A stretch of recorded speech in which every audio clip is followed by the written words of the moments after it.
સિદ્ધાણમ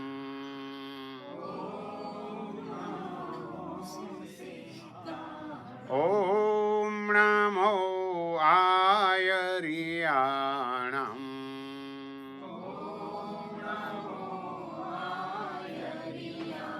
ઓમ નમો વજ્જાયાણમ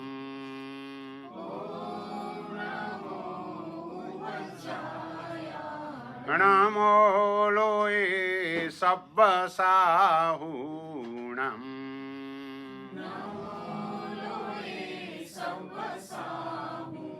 એસો પંચણમુક્કારો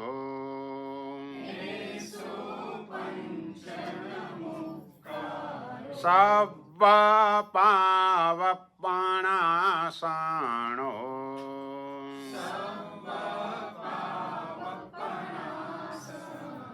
મંગલાણં ચ સવ્યેસિમ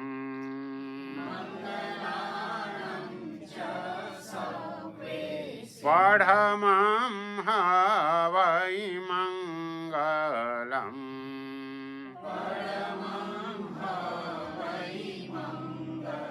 ચત્તારી મંગલમ અરિહંતા મંગલમ સિદ્ધા મંગલમ સાહુ મંગલમ કેવલી પન્નતો ધમ્મો મંગલમ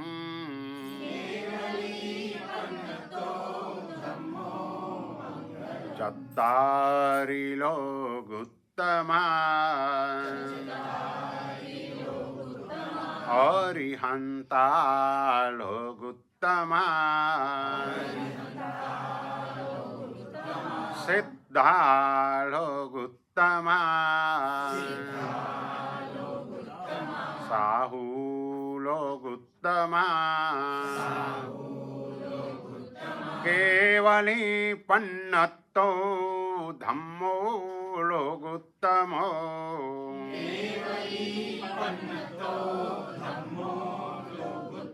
ચત્તારી શરણં પવજ્જામિ અરિહંતે શરણં પવજ્જામિ સિદ્ધે શરણં પવજ્જામિ સાહુ શરણં પવજ્જામિ કેવલી પન્નતં ધમ્મં શરણં પવજ્જામિ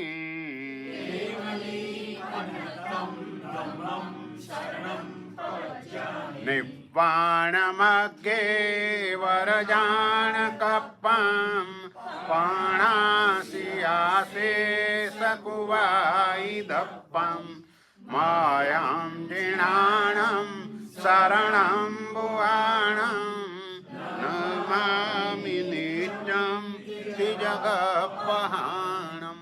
12 નવકાર.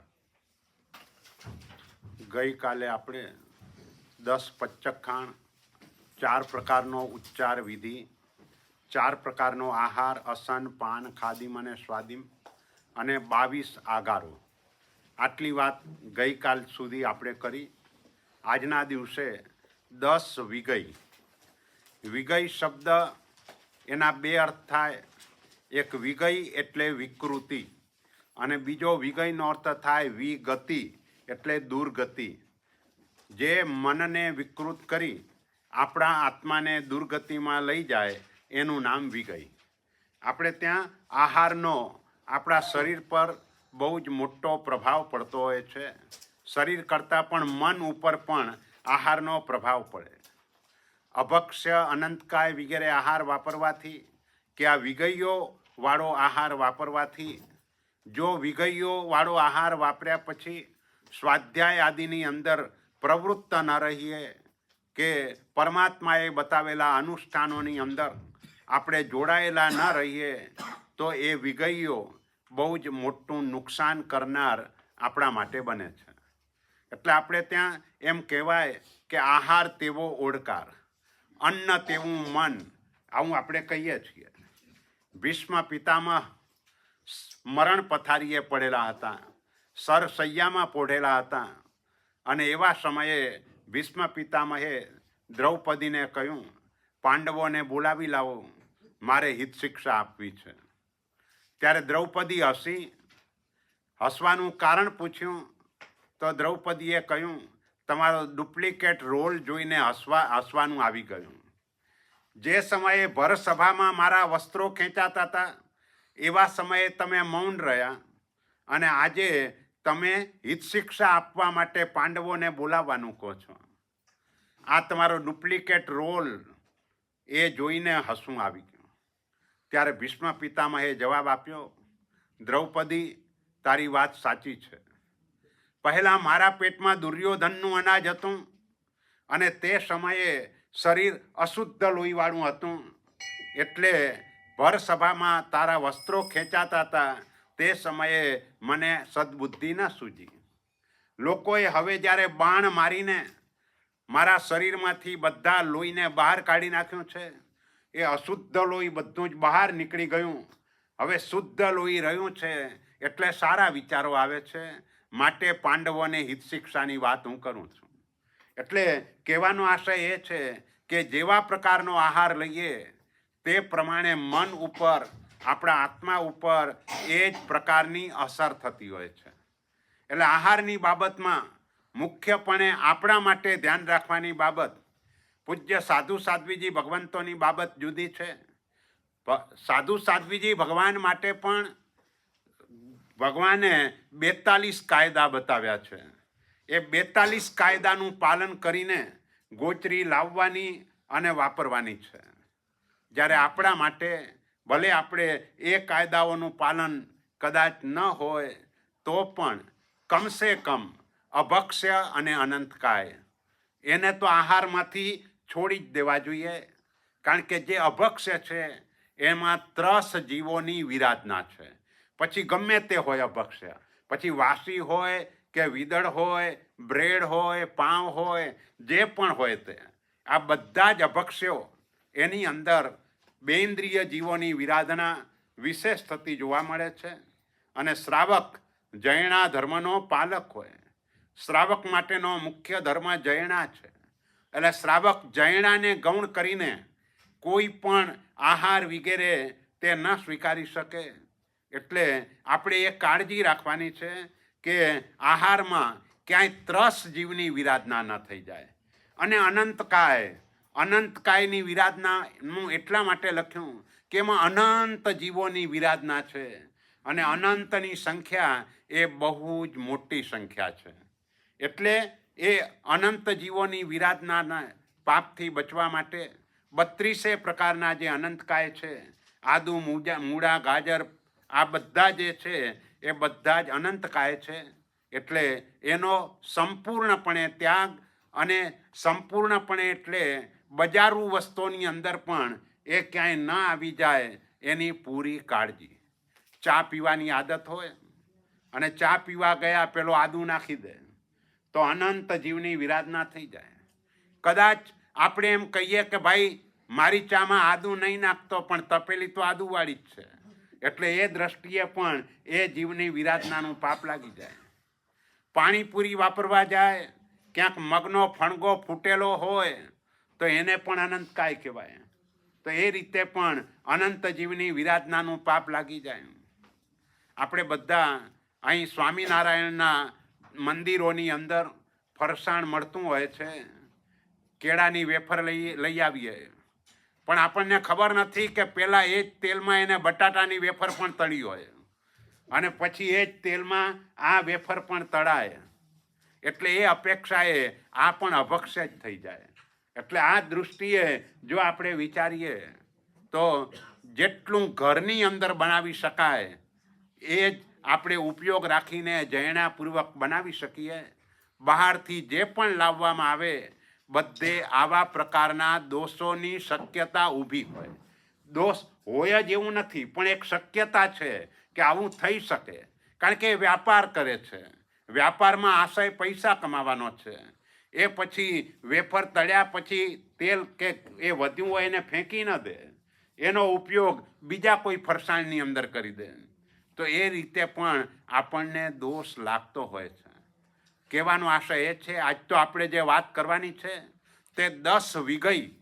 એના માટે પચ્ચખાણ ભાષ્યમાં એક ગાથા મૂકી દીધી. વિગયીમ વિગયી ભીયો, વિગયી ગયમ જોવું ભુંજયે સાહુ, વિગયી વિગયી સહાવા, વિગયી વિગયીમ બલાનેય.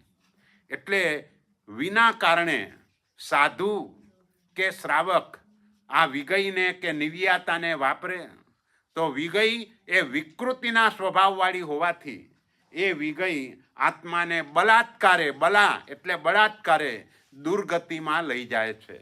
એટલે આ વિગયો આમ ભક્ષ્ય વિગય કહેવાય. 2 પ્રકારની વિગય છે, એક ભક્ષ્ય વિગય પણ છે, એક અભક્ષ્ય વિગય પણ છે. અભક્ષ્ય વિગયને આપણે છોડી દઈએ કે ન વાપરતા હોઈએ, પણ ભક્ષ્ય વિગય માટે પણ આ નિયમ લાગુ પડે. જે પણ ભક્ષ્ય વિગય છે એ ભક્ષ્ય વિગય પણ પ્રમાણથી અધિક વાપરી હોય તો એ ભક્ષ્ય વિગય પણ આપણા મનને બગાડે. સિવાય કે તમારું મન સતત આ પરમાત્માની આજ્ઞાની અંદર જે પણ આજ્ઞા પાલન એની અંદર રોકાયેલું હોય તો મનનો બગાડો ન થાય. જેને પરમાત્માની આજ્ઞા શું છે એ ખબર ન હોય, સ્વાધ્યાય આદિની અંદર જેનું મન પરોવાતું ન હોય. ઘણા બધા લોકો એવા છે, નિવૃત્ત હોવા છતાં પણ એને વાંચવામાં જ કંટાળો આવે છે. એટલે સ્વાધ્યાય એને કરવાનું મન જ નથી થતું, ઈચ્છા જ નથી થતી. તો આવા લોકો જે હોય એને વિગયો વધારે પડતું નુકસાન કરે. એને વિગયો એના મનને બગાડો, મનનો બગાડો કરે. એટલા માટે જે 6 ભક્ષ્ય વિગય છે, પહેલાં જે અભક્ષ્ય વિગય છે એનો તો ત્યાગ જ હોય. અભક્ષ્ય વિગય એટલે મધ, મદિરા, માખણ અને માંસ. મધ ચૌરેન્દ્રિય જીવની વિરાધના વગર ક્યારેય પ્રાપ્ત ન થાય. આજકાલ લોકો એમ કહે ભાઈ આ તો અહિંસક મધ છે. અહિંસક મધ કોઈ દિવસે ન હોય. હા, એવું બની શકે કે મધપુડામાં માખીને મારી ન હોય, પણ પરિયાવિયા, કિલામિયા, ઉદ્દવિયા આ તો થાય જ. એના વિના મધ મળે જ નહીં. જે પણ માખીઓને ત્રાસ પહોંચ્યા વિના ક્યારેય મધ ન મળે.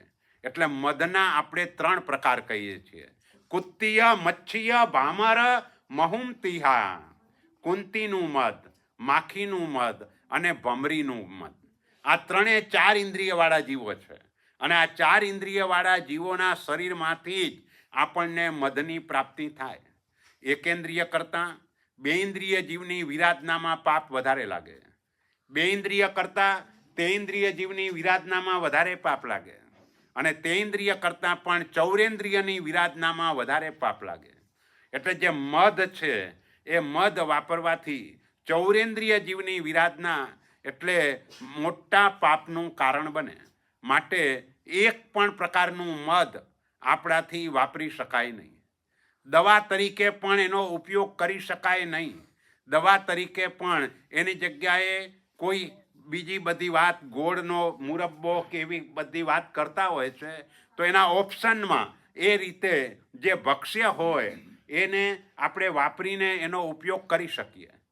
અને દવા તરીકે પણ જ્યારે ઉપયોગ કરવાનો આવે તેવા સમયે પણ એ વિચારવાનું કે કદાચ હું દવા તરીકે લઈશ, હમણાં તો સારું થઈ જશે, પણ આટલા બધા જીવની વિરાધના થઈ તો એ કર્મ જે બંધાશે, અસાતા વેદનીય કર્મ, એ તો કોઈને કોઈ ભવમાં મારે પાછું ભોગવવાનું તો આવશે જ. એટલે અત્યારે સારું કરીને હું ભવિષ્યને મોટું દુઃખ ઊભું કરું છું. એક વખતે કલાપ્રભસુરી મહારાજ મલાડ જીતેન્દ્ર રોડ ઉપાશ્રયમાં બિરાજમાન હતા.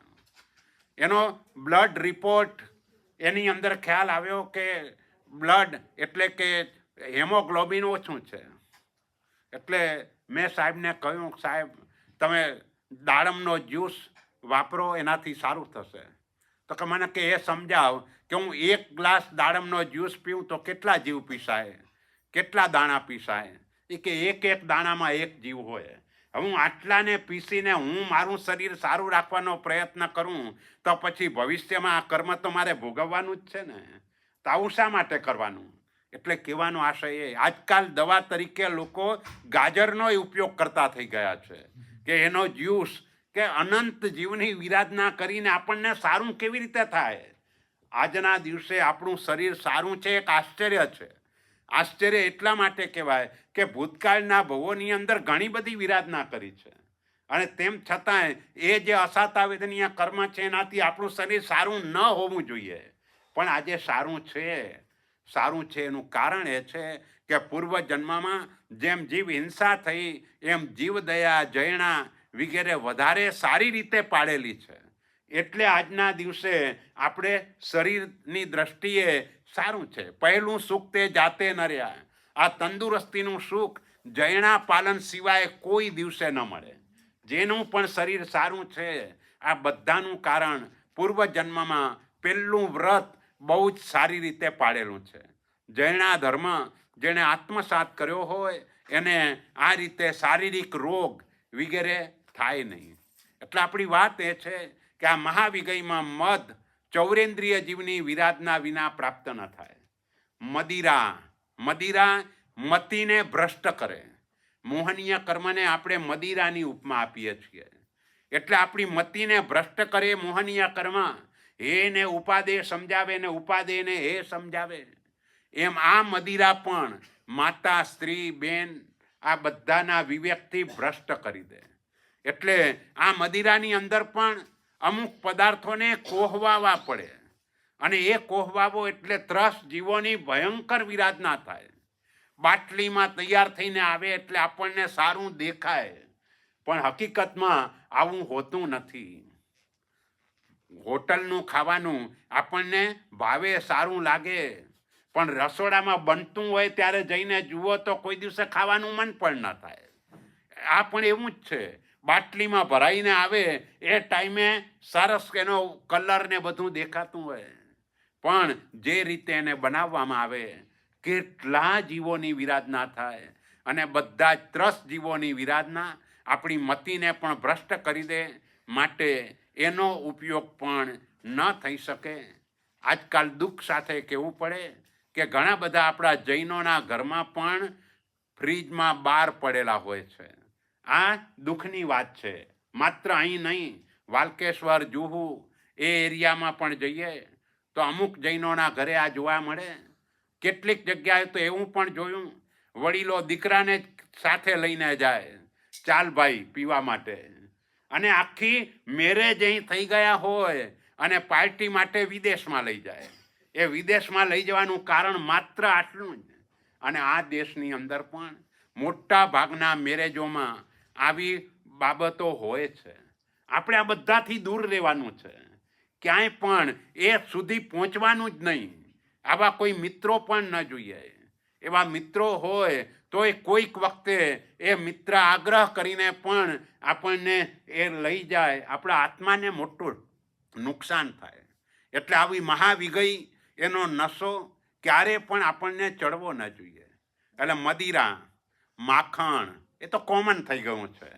બટર એ કોમન થઈ ગયું છે. આજકાલ આ બધા સેન્ડવિચ ખાવાનું અને બધું મોટા ભાગે જે પણ છોકરાઓ એકલા રહેતા હોય અને રસોઈ વગેરે બનાવવાની હોય તો એવા સમયે મોટા ભાગના સેન્ડવિચને એ ખાતા હોય. એ સેન્ડવિચ ઉપર જે બટર હોય, અમૂલનું હોય કે જે પણ હોય તે, પણ એ બટર અભક્ષ્ય છે.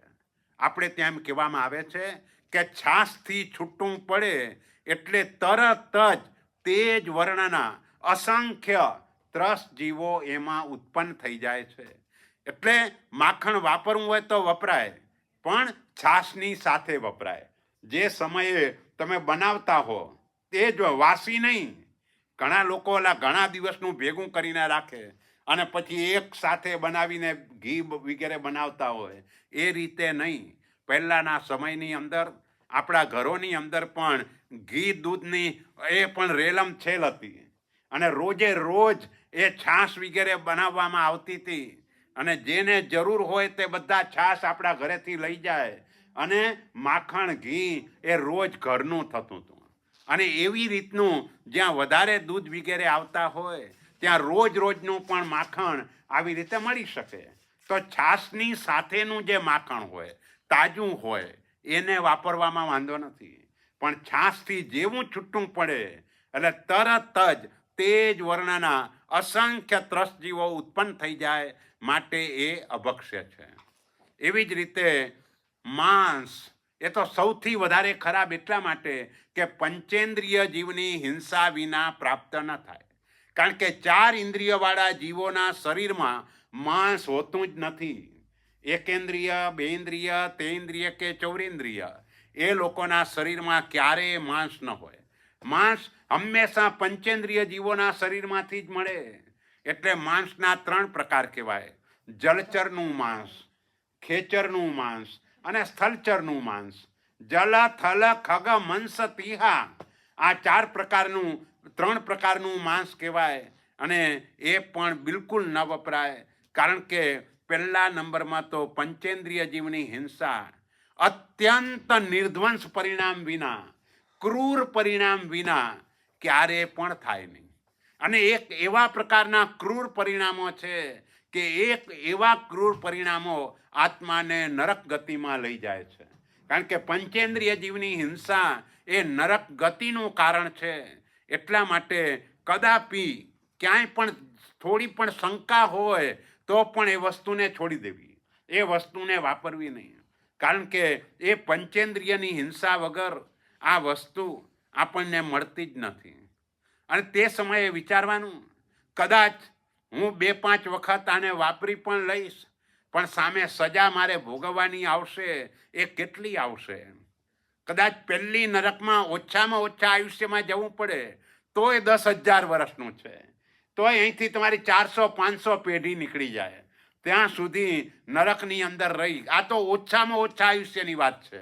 હજુ આનાથી વધારે 33 સાગરોપમ સુધીનું આયુષ્ય હોય, પણ 2-5 વખત પણ આનો સ્વાદ લેવાથી આટલું મોટું નુકસાન તે થવાની પૂરેપૂરી શક્યતા છે. તો શા માટે આવી મહાવિગયોનો મારે ઉપયોગ કરવો? માખણના 4 પ્રકાર કહેવાય. એ હમણાં ઘીની ને એની બધી વાત કરશું એટલે એની સાથે ઓટોમેટિક એ બધી વાત આવી જશે. એટલે આ મદિરા 2 પ્રકારની કહેવાય: કાષ્ટ અને પિષ્ટ, લાકડું અને લોટ. એ બેને કોહવાવીને એ રીતે બનતી હોય છે. એટલે એ રીતે. અને મધના 3 પ્રકાર: કુંતીનું, ભમરીનું ને માખીનું. આ રીતે 3 પ્રકારનું મધ છે. આ બધી 4 મહાવિગયો કાયમના માટે અભક્ષ્ય છે. એટલે જીવનભર સુધીનો એનો સંપૂર્ણપણે ત્યાગ કરવો જોઈએ. પચ્ચખાંડ લેવું જોઈએ. પચ્ચખાંડ ન લઈએ તો વિગય ત્યાગનો લાભ આપણને મળતો નથી. એટલે પચ્ચખાંડ એ મસ્ટ ઇમ્પોર્ટન્ટ છે. ભલે આપણે વાપરતા નથી, પણ નથી વાપરતા પણ પચ્ચખાંડ નથી લીધું એટલે ગમે તે વખતે કોઈ વધારે આગ્રહ કરીને ખવડાવી દે તો તે સમયે મનમાં એવો વિચાર આવી શકે, મારો ક્યાં નિયમ છે? એટલે એમ સમજીને એ ત્રુટી શકે. એટલા માટે અવિરતિ એ જ મોટું પાપ છે. પચ્ચખાંડ ન લીધું એ જ મોટું પાપ છે. કર્મબંધ જેમ મિથ્યાત્વથી થાય છે તેમ અવિરતિથી પણ થાય છે, પ્રમાદથી પણ થાય છે, કષાયથી પણ થાય છે, અને મન વચન કાયાની પ્રવૃત્તિથી પણ થાય છે. એટલે જ્યાં આપણને ખ્યાલ છે કે આપણે આ કોઈ દિવસે વાપરવાના જ નથી, એની તો પ્રતિજ્ઞા જીવનભર માટેની લઈ જ લેવી જોઈએ. તો એ રીતે એ પાપથી બચી જવાય. એટલે આ 4 મહાવિગય અભક્ષ્ય છે. હવે 6 લઘુ વિગય જે ભક્ષ્ય વિગય કહેવાય: દૂધ, દહીં, ઘી, તેલ, ગોળ અને પકવાન. આ 6 લઘુ વિગય છે. એમાં 5 પ્રકારનું દૂધ વિગયમાં ગણાય, બધા દૂધ વિગયમાં ન ગણાય. માત્ર 5 પ્રકારનું દૂધ: ગાયનું દૂધ, ગો, મહિષી, ઉટ્ટી, અય, એલ, ગાણ. ગાયનું દૂધ, ભેંસનું દૂધ, ઊંટણીનું દૂધ, એવી રીતે બકરીનું દૂધ અને ગાડરી એનું દૂધ. ગાડરી ઘેટી, ઘેટું હોય ને એ ઘેટી એનું દૂધ. આ 5નું દૂધ વિગય ગણાય. આના સિવાયના બીજા દૂધ જે પણ છે, તમારું આલમંડનું દૂધ હોય વિગય ન કહેવાય.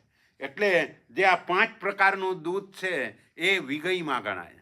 પણ એનો ઉપયોગ, એનો નિષેધ નથી કરતા આપણે, કારણ કે એ તમારે વિશેષ આરાધના કરવા માટે શરીર પુષ્ટ જોઈએ, અને પુષ્ટ શરીર માટે એ આહાર લેવો પડે. જોકે આ દેશની અંદર ઘણા બધા લોકો વિગન પણ છે. એનું કારણ જુદું છે. દૂધ અભક્ષ્ય નથી, પણ વિગન છે એનું કારણ આખું જુદું છે કે આ દેશની અંદર કે હવે હમણાં ભારતમાં પણ જ્યાં અમુક વખતે પશુઓને બહુ ત્રાસ આપીને કે એવી રીતે દૂધ લેવામાં આવે છે.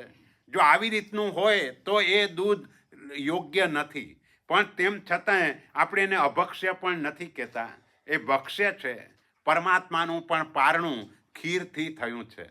24 તીર્થંકર પરમાત્મામાંથી એક જ માત્ર પરમાત્મા ઋષભદેવ, એનું પારણું શેરડીના રસથી થયું છે. બાકીના 23 તીર્થંકરનું પારણું ખીરથી થયું છે. એટલે દૂધ અભક્ષ્ય નથી. વર્તમાન કાળમાં જે રીતે દૂધ કાઢવામાં આવે છે તે યોગ્ય નથી. પહેલાં તો મને યાદ છે, અમારા ઘરમાં પણ અમે ગાય, ભેંસ, બકરી બધું રાખતા હતા, અને એ રીતે ઘરની અંદર જ તમે પાલન પોષણ કરતા હો, એને બરાબર ખવડાવીને કે એ રીતે કરતા હો, તો પછી એ દૂધ અભક્ષ્ય ન કહેવાય. પણ આજકાલ તબેલામાંથી કે એ રીતે ખાતરીપૂર્વકનું આવતું હોય તો એ વાપરી શકાય. પણ આ રીતનું જે દૂધ હોય એના કારણે ઘણા લોકો વિગન બને છે. વિગન બનનારને પણ જૈન ધર્મની દ્રષ્ટિએ એક મોટો લાભ એ થાય કે એની 3 વિગઈઓનો ત્યાગ ઓટોમેટિક થઈ જાય. દૂધ, દહીં ને ઘી, આ 3 એના જીવનમાંથી નીકળી જાય. આ એક લાભ છે. પણ આપણે ત્યાં કહેવાનો આશય એ છે કે પાછું બીજી તરફ એ પણ ડર છે. ધારો કે બધા વિગન બની ગયા તો શું? તો કે તો પશુઓ કતલખાને જશે, તો પણ નુકસાન થશે. એટલે એ પણ સાચવવાનું છે કે ભાઈ પશુઓ આવી રીતે કતલખાને વગેરે ન જાય, એ પણ આપણી ધ્યાન રાખવાની એ ફરજ છે. એટલે કહેવાનો આશય એ છે કે આ 5 પ્રકારનું દૂધ એને આપણે વિગઈ તરીકે ગણીએ છીએ. અને દહીં અને ઘી એ 4 પ્રકારના, માખણ પણ એ જ રીતે, કારણ કે જે ઊંટડીનું દૂધ એ જામતું નથી, એટલે એનું દહીં પણ ન બને, એનું માખણ પણ ન બને, એનું ઘી પણ ન બને. એટલે 4 પ્રકારના ઘી થાય. જે ઊંટડીને છોડીને ગાયનું ઘી, ભેંસનું ઘી, બકરીનું ઘી અને ગાડરી, ઘેટી એનું ઘી, એવી રીતે એ પણ વિગઈમાં ગણાય. ગય દહિયા ઉટ્ટી વીણા, ઊંટડીના દૂધ, ઊંટડી વિના બાકીના 4 પ્રકારના ઘી અને દહીં એ વિગઈમાં ગણાય. એટલે દૂધ, દહીં, ઘી. હવે તેલ, બધા તેલ પણ વિગઈમાં નથી. માત્ર 4 જ જાતના તેલ વિગઈમાં ગણાય: તિલ, સરીસવ, અયસી, લટ્ટ, તિલ્લ, ચૌ. તિલ એટલે તલનું તેલ, એ વિગઈમાં ગણાય. એવી રીતે સરીસવ, સરસવનું તેલ, અળસીનું તેલ અને કુસુંબના ઘાસનું તેલ, આ 4 પ્રકારના તેલ આવે. તો સિંગ તેલ વિગઈમાં નથી. એટલે આ 4 તેલ એ જ વિગઈમાં છે. એટલે માટે આ રીતે આ વિગઈ તરીકે છે. હા, કુસુંબનું ઘાસ એક પ્રકારનું ઘાસ છે, અને ખાસ કરીને મને અત્યારે બરાબર યાદ નથી, પણ આ ડાલડા પણ એવી જ રીતે કંઈક બનતું હોય છે, તો એ ન વપરાય. એટલે કુસુંબનું ઘાસ કહેવાય છે, અને એનું જે તેલ બને એ તેલ એ વિગઈ તરીકે આપણે ગણીએ છીએ. એટલે આ તેલ. પછી ગોળ, એ 2 પ્રકારનો, નરમ ગોળ અને કઠણ ગોળ. બસ એ 2 પ્રકારનો ગોળ. કોઈ કહે કે ભાઈ તો શેરડીનો રસ, શેરડીના રસમાંથી જ ગોળ બને ને, એટલે ગોળ જે બને, શેરડીનો અડધો ઉકાળેલો રસ હોય તો એ ચાલે, પણ ગોળ બની જાય તો પછી એ વિગઈ તરીકે ગણાય. સાકર ના, એને વિગઈમાં ન ગણાય. ના, સાકરને વિગઈમાં ન ગણાય. ગોળ એ વિગઈ તરીકે છે. એટલે નરમ ગોળ અને કઠણ ગોળ. અને પકવાન, ઘીમાં તળેલા ને તેલમાં તળેલા, આ બંને વિગઈ તરીકે ગણાય. એટલે 6 લઘુ વિગઈ, એના જુદા જુદા પ્રકારો છે. પકવાન એટલે કડા વિગઈ, તળેલું. તળેલું 2 રીતનું હોય, કોઈ ઘીમાં પણ તળે, મારવાડમાં જાઓ કે મારવાડી લોકોના ઘરે જાઓ, મોટા ભાગે બધું ઘીથી લથબથ હોય, એટલે એ પણ પકવાન જ ગણાય. અને તેલમાં તળેલું જે હોય, આ 4 તેલમાં આમ આવે, આ 4 તેલમાં તળેલું એ રીતે ગણાય.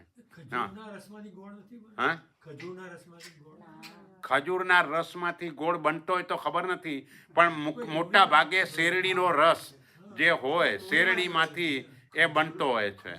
તો પણ એ જો ગોળ તરીકે એનું રૂપાંતર થઈ જતું હોય તો વિગઈ ગણાય. બસ ટૂંકમાં ગોળ તરીકે રૂપાંતર થઈ જતું હોય તો એને આપણે વિગઈ તરીકે ગણીએ છીએ. તો આ રીતે 6 લઘુ વિગઈ અને 4 મહાવિગઈ. આ લઘુ વિગઈ પ્રમાણસર વાપરવી, બસ પ્રમાણથી વધારે નહીં. એટલે અને જે પ્રમાણમાં વાપરીએ એના પ્રમાણની અંદર પણ આપણે એનો કસ કાઢવો. એટલે કે વધારે ને વધારે સ્વાધ્યાયની અંદર મનને જોડવું, અને સાથે સાથે શક્ય હોય તો રોજ એકાદ વિગઈનો પણ ત્યાગ કરવો. પછી ભલે કાચી વિગઈ છોડો, પણ રોજ એકાદને પણ છોડવાની ટેવ પાડવાની. એટલે આપણને ખ્યાલ આવે કે ભાઈ આ પણ વાપરવા જેવી તો નથી. આપણે વાપરીએ છીએ શરીરની પુષ્ટિ માટે, એ જુદી વાત છે, પણ આને વધારે પ્રમાણમાં તો બિલકુલ વાપરવા જેવી નથી, કારણ કે મનને વિકૃત કર્યા વિના એ રહેતું નથી. એટલે જે લોકો સાધનામાં સતત લાગેલા હોય એને આ બધું પચી જાય. આપણે ત્યાં એક મહાત્માની વાત આવે છે કે એ મહાત્મા દુર્બલિકા પુષ્યમિત્ર, આ મહાત્માનો દીક્ષા થઈ અને શરીર આવું ને આવું રહે. એટલે એના માતુશ્રીએ એક વખતે આવીને મહાત્માને એમના ગુરુ મહારાજને કહ્યું, સાહેબ ઘી પીવડાવો, આ શરીર તો આ એકદમ દુબળું છે. તો કે રોજ પાત્રું ભરીને પીવડાવીએ છીએ અને તો પણ આવું ને આવું છે, શું કરીએ? એટલે એને એમ કીધું કે ના, તમે મારે ત્યાં મોકલો. એટલે ઓરવા માટે એમને ત્યાં મોકલ્યા. એ પાત્રા ભરી ભરીને ઘી ઓરાવી દે, ઉપાશ્રય આવીને વાપરી જાય, તો પણ શરીર એવું ને એવું. એટલે એમના માતાજી ગુરુ મહારાજને આવીને કે, સાહેબ તમે બીજા કોઈ મહાત્માને વપરાવી દેતા લાગો છો, અમારા દીકરા મહારાજને આ નથી દેવું, એટલે એનું શરીર આવું ને આવું રહે છે. એ કે ના બેન, એવું નથી. હવે એ સ્વાધ્યાય વગેરે એટલો બધો કરે છે કે એના કારણે આ બધું જ પચી જાય છે. તો કે એક કામ કરો, તમે તમારા ઘરે જ જુદા રૂમમાં એમને વપરાવજો. અને એ રીતે મોકલ્યા અને એ રીતે વપરાવ્યું. શરીર એવું ને એવું. કેમ બોલો? આટલું ઘી વાપરવા છતાં પણ શરીર એવું ને એવું રહે, એનું કારણ સ્વાધ્યાય. સ્વાધ્યાયમાં આમ આમ કરીને ગોખવાનું હોય છે. આપણે તો કાંઈ નહીં, આમ ખાલી વાંચતા હોઈએ, શરીરને કાંઈ કષ્ટ જ ન પડે. એટલે ધૂણી ધૂણીને આપણે જે નવી દીક્ષાઓ થાય જે મહાત્માઓની, તો ભીંત સામે મોઢું રાખીને બેસી જાય અને ગોખ્યા કરે. કારણ કે કોઈ આવે તો પાછું ધ્યાન ત્યાં જાય ને, એટલે ક્યાંય ધ્યાન ન જાય એટલા માટે એ શરીરનો પુરુષાર્થ એમાં એટલો બધો થાય. અને મગજ દ્વારા કરીને પણ ચિંતન, અનુપ્રેક્ષા એ એટલી બધી થયા કરે કે આ બધી વિગઈઓ પણ પચી જાય. એ રીતે થાય. એટલે જ્ઞાન ગુણ એક એવો છે, સ્વાધ્યાય ગુણ એક એવો છે કે સ્વાધ્યાયમાં જો તમે રત રહેતા હો તો ગમે તેટલી વિગઈઓ વપરાય, એ ક્યાં પચી જાય કાંઈ ખબર ન પડે. ખોટો કોઈ દિવસે વિચાર સુદ્ધા પણ એને આવે નહીં. પણ આપણે બધા એના કરતાં પણ સાંસારિક પ્રવૃત્તિઓમાં વધારે લાગેલા છીએ. એટલે આપણે વિવેક રાખવાનો છે. સાધુ સાધ્વીજી ભગવંતો તો આખો એ દિવસ પોતાની સાધનામાં હોય છે, એટલે એમને કદાચ વધારે પણ વાપરે તો પણ મનમાં વિકૃતિઓ આવવાની શક્યતા બહુ ઓછી છે. બાકી નિમિત્તની અસર તો આજે બધાને થાય. આપણે બધા નિમિત્તવાસી જીવો છીએ. એટલે એવું કોઈ નિમિત્ત આવે તો મન બગડવાની શક્યતા હોય, પણ તરત જ સ્વાધ્યાયમાં લાગીને પોતાના મનને કંટ્રોલ કરે. અને એ રીતે એમનું સાધુ જીવન ખૂબ સરસ રીતે તે મહાત્માઓ પાડતા હોય છે. એટલે આ 10 વિગઈની વાત કરીએ. ત્યાર પછી 30 નિવ્યાતા. એક વિગઈ એના 5 નિવ્યાતા ગણાય. અને આ નિવ્યાતા એટલે આ વિગઈમાંથી વિકૃતિનો અંશ ચાલ્યો ગયો હોય, ઓછો થઈ ગયો હોય. કારણ કે એને ગરમ કરીને એની જે વિકૃતિ થવાની જે શક્યતા હોય એ બધાને બાળી નાખી હોય. અને બીજા નંબરમાં આ જે નિવ્યાતા કરેલી જે પણ આ વિગઈઓ છે એ વાપરવાની પણ ક્યારે હોય? ધારો કે ઉપદાનમાં હોય તો ઉપદાનની અંદર તમે વાપરો 100 ખમાસમણ રોજના ઊભા થઈને આપવાના. અને આ 100 ખમાસમણ ખાલી 100 જ નથી, આખા દિવસની ક્રિયાના ખમાસમણ ગણવા જાઓ 150થી એ વધી જાય. આટલા બધા ખમાસમણ રોજ બધા ઊભા થઈને આપવાના. 2 ટાઈમ પ્રતિક્રમણ, 2 ટાઈમ પડી લેહાણ, 4 વખત દેવવંદન, 2 વખત નંદીની ક્રિયા, 100 લોગસનો કૌશક, 100 ખમાસમણ, આટલી બધી અને 20 નવકારવાળી રોજની. હા, અને ગુરુ ભગવાન તો કેટલા બધા હોય, બધાને એ વંદન કરવા માટે જાઓ. જિનાલયની અંદર તમે દર્શન કરવા માટે જાઓ. સાથે સાથે ગુરુ મહારાજના પ્રવચનો સાંભળવાના. એટલે સવારે 3 વાગે ઉઠો તો પણ માંડ કોઈની જોડે કાંઈ વાત ન કરી હોય તો બધી ક્રિયા પૂરી થાય, નહીં તો નવકારવાળી રહી જાય, ઓછી થાય. હા, ના ગભરાવતો નથી, બધાને કહું છું કે આવી રીતે એ મારે બધાને કહેવું છે એમ કે કોઈ પણ ઉપદાન કરવા માટે જાય તો કારણ વગર સાતા પૂછવા દોડી નહીં જવાનું.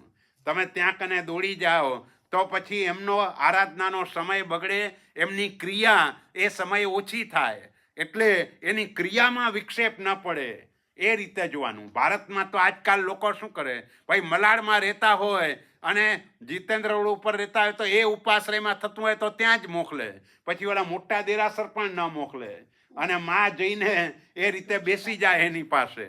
એટલે બાળકને જે પણ આરાધના થવી જોઈએ એવી આરાધનાઓ ન થાય. એટલે હંમેશા બંને પક્ષે વિવેક રાખવાનો હોય, અને એ વિવેક રાખીને, અને આના કરતાં પણ આપણું વાત એ છે કે આવી નીવી વાપરે અને પછી આવી ક્રિયાઓ કરે તો પછી વિગઈઓ વાપરવામાં વાંધો નથી. પણ એ વિગઈઓમાં પણ એને વિકૃતિનો જે પરિણામ જે છે એને ઉકાળીને એને ખલાસ કરી નાખ્યો હોય. અને પૌષ્ટિકતા જે હોય એ પૌષ્ટિકતાવાળી વસ્તુઓ નીવીની અંદર આપણે વાપરતા હોઈએ છીએ. એટલે અહીં કને આ રીતે આપણી 6 વિગઈ અને દરેકના 5 નિવ્યાતા કહેવાય. ધારો કે દૂધ તો એના 5 નિવ્યાતા: પયસાડી, ખીર, પેયા, વલેહી, દુધ્ધટ્ટી, દુધ્ધ વિગઈ ગયા. પયસાટી એટલે બાસુંદી, એકદમ ઉકાળી દેવું પડે દૂધને તો જ એ તૈયાર થાય. અને એ બાસુંદી પણ દ્રાક્ષ સાથે રાંધેલું દૂધ, દખ્ખ, અપ્પ, તંદુલ એવું પ્રકારની એ રીતે ઉકાળીને એ બાસુંદી બનાવે. અને એ બાસુંદી પછી નિવ્યાતા તરીકે ગણાય. ખાલી તમે દૂધ જે છે એ વિગઈ તરીકે ગણાય, પણ દૂધને ઉકાળીને આવી રીતે બાસુંદી બનાવી દે. પયસાડી, પછી ખીર, એને ખીર બનાવે. ખીરને પરમાન્ન દ્રવ્ય કહેવાય. પરમાન્ન એટલે આ દુનિયામાં ઘણી બધી મીઠાઈઓ છે, પણ સર્વશ્રેષ્ઠ કોઈ દ્રવ્ય હોય તો ખીર છે. એટલે તમે જુઓ ભગવાનના પારણા બધા ખીરથી થયા છે, પરમાન્ન દ્રવ્ય કહેવાય. એટલે આપણા ઘરમાં પણ જ્યારે એ નવું વરસ હોય કે આવા દિવસો હોય એ દિવસોએ ખીર બનાવવાની, એ ઉત્તમ દ્રવ્ય તરીકે આપણે એને ગણીએ છીએ. એટલે ઘણા ચોખા સાથે રાંધેલું દૂધ એને ખીર કહેવાય. એટલે ખીર બની જાય એ દૂધનું નિવ્યાતું થયું કહેવાય. પયસાડી, ખીર, પેયા, પછી પેયાનો અર્થ થોડા ચોખા સાથે રાંધેલું દૂધ. થોડા ચોખા, પેલામાં ખીરમાં વધારે ચોખા હોય, આની અંદર ઓછા ચોખા હોય, અને એ સાથે રાંધેલું દૂધ હોય એને અહીં કને પેયા કહેવાય. પછી અવલેહી એનો અર્થ એ કર્યો, દખ્ખ, બહુ, અપ્પ, તંદુલ, તચ્ચુન્ન એટલે તેનું ચૂર્ણ. એનું ચૂર્ણ એટલે એનો લોટ, પણ શાનો લોટ? ચોખાનો લોટ. ચોખાના લોટને અંદર દૂધમાં નાખીને ઉકાળે એને અવલેહિકા કહેવાય. અને પયસાડી, ખીર, પેયા, દુધ્ધટ્ટી, દુધ્ધ વિગઈ ગયા.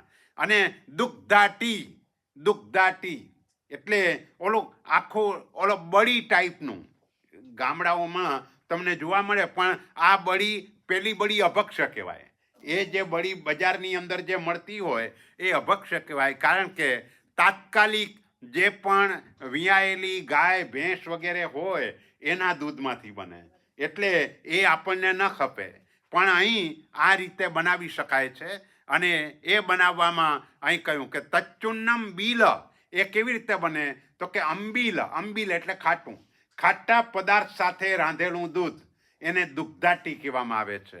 તો આ 5 દૂધના નિવ્યાતક દુગ્ધાટી હા એટલે એના જેવું જ થયું બરાબર. એ પનીર કેવી રીતે બને છે મને ખબર, એકચ્યુઅલી રસોઈની બાબતમાં હું જીરો છું એટલે બહુ ખબર નથી, પણ આ પચ્ચખાણ ભાષ્ય એની અંદર જે પણ વાત આવે છે એ પ્રમાણે એ છે બળી જ થઈ ને. હા અચ્છા, હા તો ખાટો પદાર્થ થઈ ગયો. પણ આની અંદર તો લીંબુ ન વપરાય. આપણું જે ઉપધાન હોય એની અંદર લીંબુ ન વપરાય, કારણ કે કોઈ પણ વનસ્પતિનો ઉપયોગ આપણે એમાં કરતા નથી. એટલે એ રીતે એમાં ન, પણ બીજો કોઈ ખાટો પદાર્થ એની વપરાતો હશે અને એ રીતે બનતી હશે. એવી રીતે ઉપધાનમાં કોઈ કડક વસ્તુ પણ ન વપરાય, કારણ કે પૌષધમાં છે અને પૌષધમાં તમે કડક વસ્તુ વાપરો, ખાખરો વગેરે, એનો અવાજ આવે. તો એ જે અવાજ આવે એને પણ શ્રુત કહેવાય. આપણે જે શ્રુતના ભેદ કહીએ એને અનક્ષર નામનું શ્રુત કહેવાય. બોલીએ એ અક્ષર શ્રુત, પણ આ જે અવાજ આવે એ પણ શ્રુત, એટલે જ્ઞાનની આશા જ ના થાય, એને અનક્ષર શ્રુત કહેવાય. એટલે કેટલું બધું સૂક્ષ્મ રીતે આપણે ત્યાં ઉપધાન આદિની અંદર આહાર કેવી રીતે વાપરવાનો એ પણ બધું બતાવવામાં આવ્યું છે. જો અહીં પણ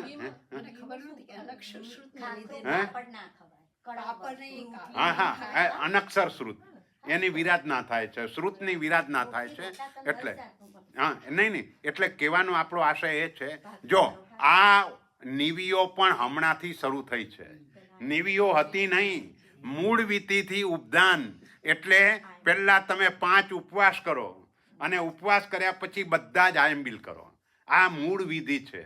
પણ બધાની શરીરની શક્તિ એ પ્રકારની ન હોય, એટલે સામાન્ય નિયમ એવો ખરો કે ભાઈ 18 દિવસની સાધના એવા પ્રકારની થવી જોઈએ. નવકાર મંત્રનો અધિકાર પ્રાપ્ત કરવો છે કે ઈરિયા વહિયા ભણવાનો અધિકાર પ્રાપ્ત કરવો છે, તો તમારો 12.5 ઉપવાસ જેટલો તપ મિનિમમ થવો જોઈએ.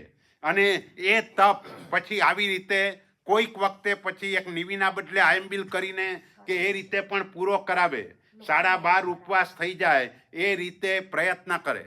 તો આ રીતે ઉપદાનની અંદર પહેલા 18 દિવસમાં એક ઉપવાસ હોય, એક નિવિ હોય, એક ઉપવાસ હોય, એક નિવિ હોય. આવી રીતે 9 ઉપવાસ અને 9 નિવિ આમ સામાન્યથી ગણાય. પણ 14ના દિવસે જો નિવિ આવી જાય તો ગુરુ મહારાજ કે ભાઈ 14ના આયંબિલ કરો. તો એ રીતે એ તપની અંદર પણ ગણાય. એટલે આ રીતે પણ 12.5 ઉપવાસ એનો તપ આપણે કરવાનો હોય છે. એટલે આ ઉત્કૃષ્ટ શ્રાવક જીવન, ઉપદાન એટલે ઉત્કૃષ્ટ શ્રાવક જીવન. આનાથી ઉત્કૃષ્ટ શ્રાવક જીવન બીજું કોઈ હોય જ નહીં, જેની અંદર બધા જ વ્રતોનું સાંગોપાંગ સુંદર રીતે પાલન થાય એવું આ તપ છે. એટલે આ ઉપદાનની અંદર આહારની બાબતમાં પણ જો આયંબિલ વગેરેથી કોઈનાથી નથી થતું, કોઈનાથી એ રીતે શરીરની શક્તિ નથી જળવાતી અને આરાધનાની અંદર પ્રમાદ થાય છે. 100 ખમાસમણ ઊભા થઈને આપવાના છે. હવે એમાં એ બેઠા બેઠા આપે ને એવી રીતે ક્રિયા કરે, એના કરતાં ક્રિયા અપ્રમત્ત ભાવે કરે અને આહારથી શરીરનો ટેકો લેવો પડે તો લે.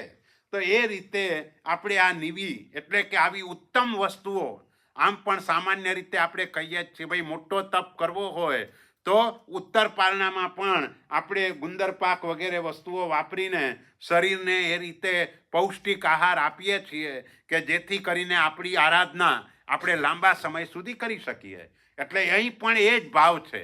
એટલે અહીં રાગ થવાની શક્યતા ભાગ્યે જ છે. હા, આજે પણ જે બાળકો ઉપદાનમાં હોય એ અણસમજ છે, નાસમજ છે. એટલે થાય શું કે ઉપવાસના દિવસે નિવિનું બોર્ડ લગાવેલું હોય, આવતીકાલે આટલી વસ્તુઓ છે, એટલે બાળક જઈને વાંચી આવે અને એ બધા 4-5 મિત્રો નક્કી પણ કરી લે ભાઈ આપણે તો કાલે આ વાપરવાનું છે. પણ એ બાળક છે, આપણે બાળક નથી. એટલે આપણા માટે એ લાગુ એ ત્યાં બાળ જીવ સમજીને આપણે એ વિચાર નહીં કરવાનો. આપણે માત્ર આપણી આરાધનામાં જ રહેવાનું. જે પણ આવ્યું એ આસક્તિ વગર વાપરી લેવાનું. આગળથી બોર્ડ પણ નહીં વાંચવાનું, જોવાનું પણ નહીં, વિચારવાનું પણ નહીં. તે સમયે જે આવ્યું એ આસક્તિ વગર વાપરીને ઊભા થઈ જવાનું. બસ તો નવો કર્મબંધ ન થાય, નહીંતર નવો કર્મબંધ પણ આ રીતે થઈ શકે. એટલે દૂધના 5 નિવ્યાતા, દહીંના 5 નિવ્યાતા. દહીં એ શિખરીણી, શ્રીખંડ એ પણ દહીંનું નિવ્યાતું કહેવાય. દહીંના સ્વરૂપને બદલાવી નાખ્યું. દહીંને બાંધીને બરાબર એનો ઓલો રસ નીકળી જાય પછી એને માવો ને એ રીતે કરીને એ કરે. પણ માવો પણ એ જ દિવસનો બનાવેલો હોય. માવામાં તો વાસી માવો ન ચાલે. જેટલી પણ માવાની મીઠાઈઓ હોય બધી જ બીજા દિવસે અભક્ષ્ય બની જાય. એટલે માવાની મીઠાઈઓ બીજા દિવસે વપરાય નહીં. એટલે આજકાલ લોકો ઘણા ટાઈમ સુધી એને વાપરતા આપણે જોઈએ છે. તો એ રીતે ન વપરાય. જે પણ એવી રીતે દૂધીનો હલવો તો એ પણ બીજા દિવસે ન ખપે. એ જ દિવસે. હા બોલો. હા, 3 તારની ચાસણી વાળી ચાલે, પણ એમાં પણ વિવેક એ રાખવો જોઈએ કે મોટા ભાગે એની અંદર પણ જો 2-4 દિવસમાં ન વાપરી લે તો ફૂગ થવાની પૂરેપૂરી શક્યતા છે. લીલ ફૂગ જે છે ને, ફૂગ થાય છે. તમે જોજો. કોઈ જો આ દેશની વાત જુદી એટલા માટે કહું છું, અહીંનું વાતાવરણ જુદા પ્રકારનું છે. ઇન્ડિયાની અંદર આવી રીતે એમાં પણ ફૂગ વળી જાય છે.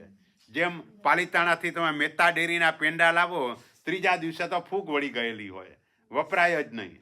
એટલે અને બીજું શું છે કે આ બાબતમાં તમારે વધારે ઉપયોગની એટલા માટે જરૂર છે કે આમાં એ જ કલરના જીવો ઉત્પન્ન થાય છે.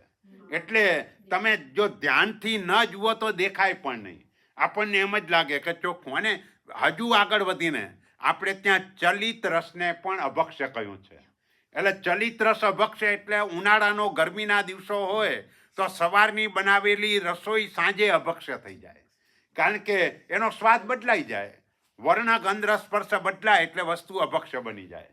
એટલે એવી રીતે તમે જોયો કોઈ પણ વસ્તુ તાજી બનેલી હોય અને તમે વાપરો અને 2 દિવસ પછી વાપરો, ભલે એ ભક્ષ્ય હોય પણ એનો સ્વાદનું પરિવર્તન થઈ ગયું હોય, તો જ્યાં વર્ણ ગંધ રસ સ્પર્શ ચેન્જ થઈ જાય તો એ ચલિત રસ તરીકે આપણે એને અભક્ષ્ય ગણીને વાપરવું ન જોઈએ. એટલે આ રીતે દહીંના જે 5 નિવ્યાતા છે એ દહીંના 5 નિવ્યાતામાં શ્રીખંડ, કરંબો એટલે દહીંને ભાત જે મેળવેલો હોય એને કરંબો કહેવાય. તો એ દહીં એ કરંબ શિયરીણી, લવણ દહીં અને મીઠાવાળું દહીં, નમક નાખેલું જે દહીં હોય એને બરાબર રીતે કરે તો એ પણ વપરાય. ગોલ અને ગોલવડા. ગોલ એટલે એને ગાળી નાખેલું દહીં, અને ગાળી નાખ્યા પછી એમાં વડા નાખ્યા હોય એ ગોલવડા, દહીં વડા. પણ દહીં વડામાં પણ એ દહીં ગરમ હોવું જોઈએ. જો એ ન હોય તો પછી આ જે વડા નાખો તો એ વડાની અંદર કઠોળની દાળ વગેરે હોય એટલે એ રીતે કઠોળ થઈ જાય. એટલે આજકાલ જેટલા પણ ઓલા જેને કહેવાય ને કે એવા પ્રસંગો, જાહેર પ્રસંગોની અંદર દહીં વડા હોય એ આપણાથી વપરાય નહીં.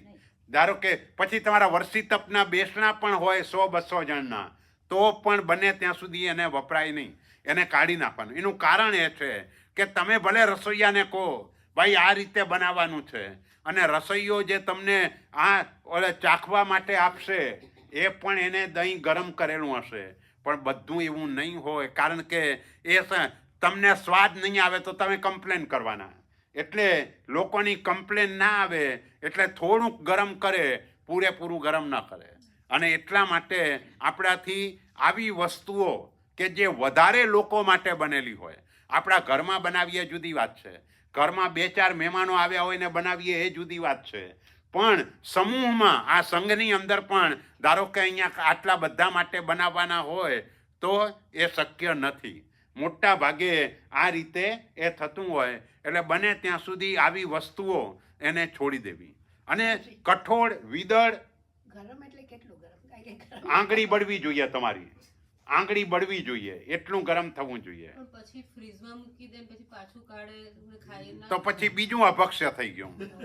પહેલી રીતે બરાબર છે કે પહેલી રીતે તમારે એની અંદર જીવોત્પત્તિ ન થાય, પણ અભક્ષ્ય થઈ ગયું. તમે કે ફ્રીજમાં મૂક્યું એટલા માટે અભક્ષ્ય થઈ ગયું. હા, તો પણ ગરમ કરવું જ પડે. એટલે ગરમ કર્યા પછી જ એની અંદર મીઠું મરચું નાખવાનું. એમને એમ નાખવાની જરૂર પણ નથી. પણ અને કદાચ કોઈએ પહેલાં નાખી દીધું તો એ ગરમ તો કરવું જ પડે.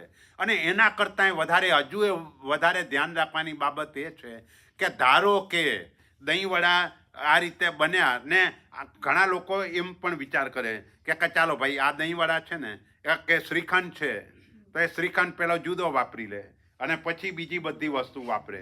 ચાલે, પણ ક્યારે ચાલે કે તમારા દાંતમાં પણ ક્યાંય ભરાઈ ન રહ્યું હોય તો ચાલે. આ કાળજી હજુ તમે રાખી શકો. હજુ આનાથી વધારે કાળજી એ રાખવાની છે કે તમારા વોશ બેસિનમાં પણ એ બે વાસણ ભેગા ન થવા જોઈએ.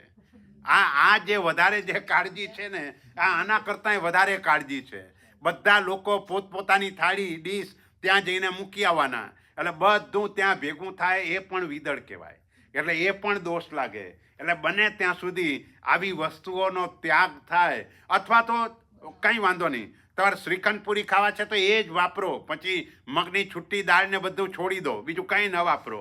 અને તમારી ડીશ તમે સરખી ધોઈને કે પી જાઓ ને એને લૂછી નાખો બરાબર તો ચાલે. બાકી તમે પાછા વાસણ પણ ભેગા થઈ જાય તો પછી ના ચાલે. એટલે એ રીતે પણ આપણે ધ્યાન રાખવું પડે. એટલે દહીંના 5 નિવ્યા હતા. આ રીતે કરંબો, શ્રીખંડ, પછી મીઠું નાખેલું દહીં, ગોળ એટલે ગાળેલું દહીં, અને ગોલવડા એટલે દહીં વડા પણ એકદમ ગરમ કરીને બનાવેલા જે હોય તે દહીં વડા. એ રીતે આ દહીંના નિવ્યાતા છે. પછી ઘીના નિવ્યાતા. નિભંજણ વિસંદણ પક્કો સહિતરીય કિટ્ટી પક્ક ગયમ. આ દહીંના ઘીના 5 નિવ્યાતા છે.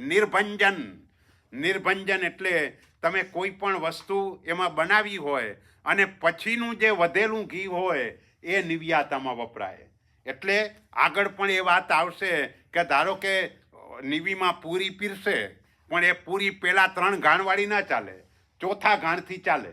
પણ ચોથા ઘાણ પછી નવું ઘી કે તેલ અંદર ઉમેરી દે તો પાછી 3 ઘાણ ના ચાલે, પછી ચોથા ઘાણથી ચાલે. એટલે એને બરાબર એ પાક્કું થઈ જવું જોઈએ પછી જ ચાલે, એના વિના ના ચાલે. એટલે નિર્ભંજન બળી રહ્યા પછીનું જે ઘી હોય, તમારી વસ્તુ બનાવી લીધા પછીનું વધેલું જે ઘી હોય તે. પછી વિસ્પંદનનો અર્થ એ થાય કે દહીંની તર અને લોટ આ બે મેળવીને જે કુલેર બનાવી હોય. કુલેર એટલે તમે ખ્યાલ હશે કે ઘણા લોકો બાજરાના લોટમાંથી પણ ઓલા ગોળને સાથે મિશ્રણ કરીને બનાવતા હોય. તો એવી રીતે આ કુલેર એ પણ અહીં દહીંની તર અને લોટ એ બે ભેગા કરીને જે બનાવાય તે આ રીતે કુલેર કહેવાય. અને એ પણ ઘીનું નિવ્યાતું છે. નિભંજણ વિસંદણ ઘીનો ઉપયોગ થવાનો. કુલેર બનાવવા માટે આ દહીંની તર જ આવી ગઈ એટલે એ રીતે થઈ ગયું. અને ઘી એની અંદર નાખવાના જ તો જ બનશે. પણ આ બે વસ્તુઓ ભેગી મુખ્યપણે હોય ને ઘી પણ આવે. પક્કો સહિતરીય પક્વૌષધિ તરિત. પક્વૌષધિ તરિત એટલે એનો અર્થ એ કે ઘીને એકદમ આમળા વગેરે નાખીને ગરમ કરીને રાખે કે જેથી કરીને ઘી એકદમ પાક્કું ઘી થઈ જાય. આ પાક્કું ઘી ને કાચું ઘી એ બેમાં ફરક શું? તો કે ફરક એ કે જો તમે આવી રીતે ઘીને ન ઉકાળો તો એમાં છાશનો ભાગ હોવાની શક્યતા છે. અને એ છાશના ભાગવાળું ઘી નિવીમાં ન ચાલે. એટલે એને એકદમ તમારે ઉકાળી દેવું પડે. અને એ ઔષધિ નાખીને ઉકાળો એટલે એકદમ બરાબર એ ઉકળી જાય પછી એ ઘી નિવીની અંદર ચાલે. પક્કો સૈતર્ય. હા, એટલું ઉકાળવું જોઈએ. નહીં, એકલા કરતાં પણ ઔષધિ નાખે તો એના કારણે એ તરત પેલો ભાગ પણ બળી જાય. અને એ રીતે અને એ ઘી લાંબો સમય ટકે. તમે આંબળા નાખીને કે એવી રીતે જો કરેલું હોય ને તો વર્ષ સુધી પણ. પહેલાં અત્યારના ઘી તો બધા ચોખ્ખા આવતા નથી. પણ પોષ મહિનાનું જે ઘી આવતું એ પોષ મહિનાના ઘીને લોકો આવી રીતે ઉકાળીને રાખતા, પછી વરસ સુધી એમાં કોઈ દિવસે કાંઈ જોવાની જરૂર ન પડે.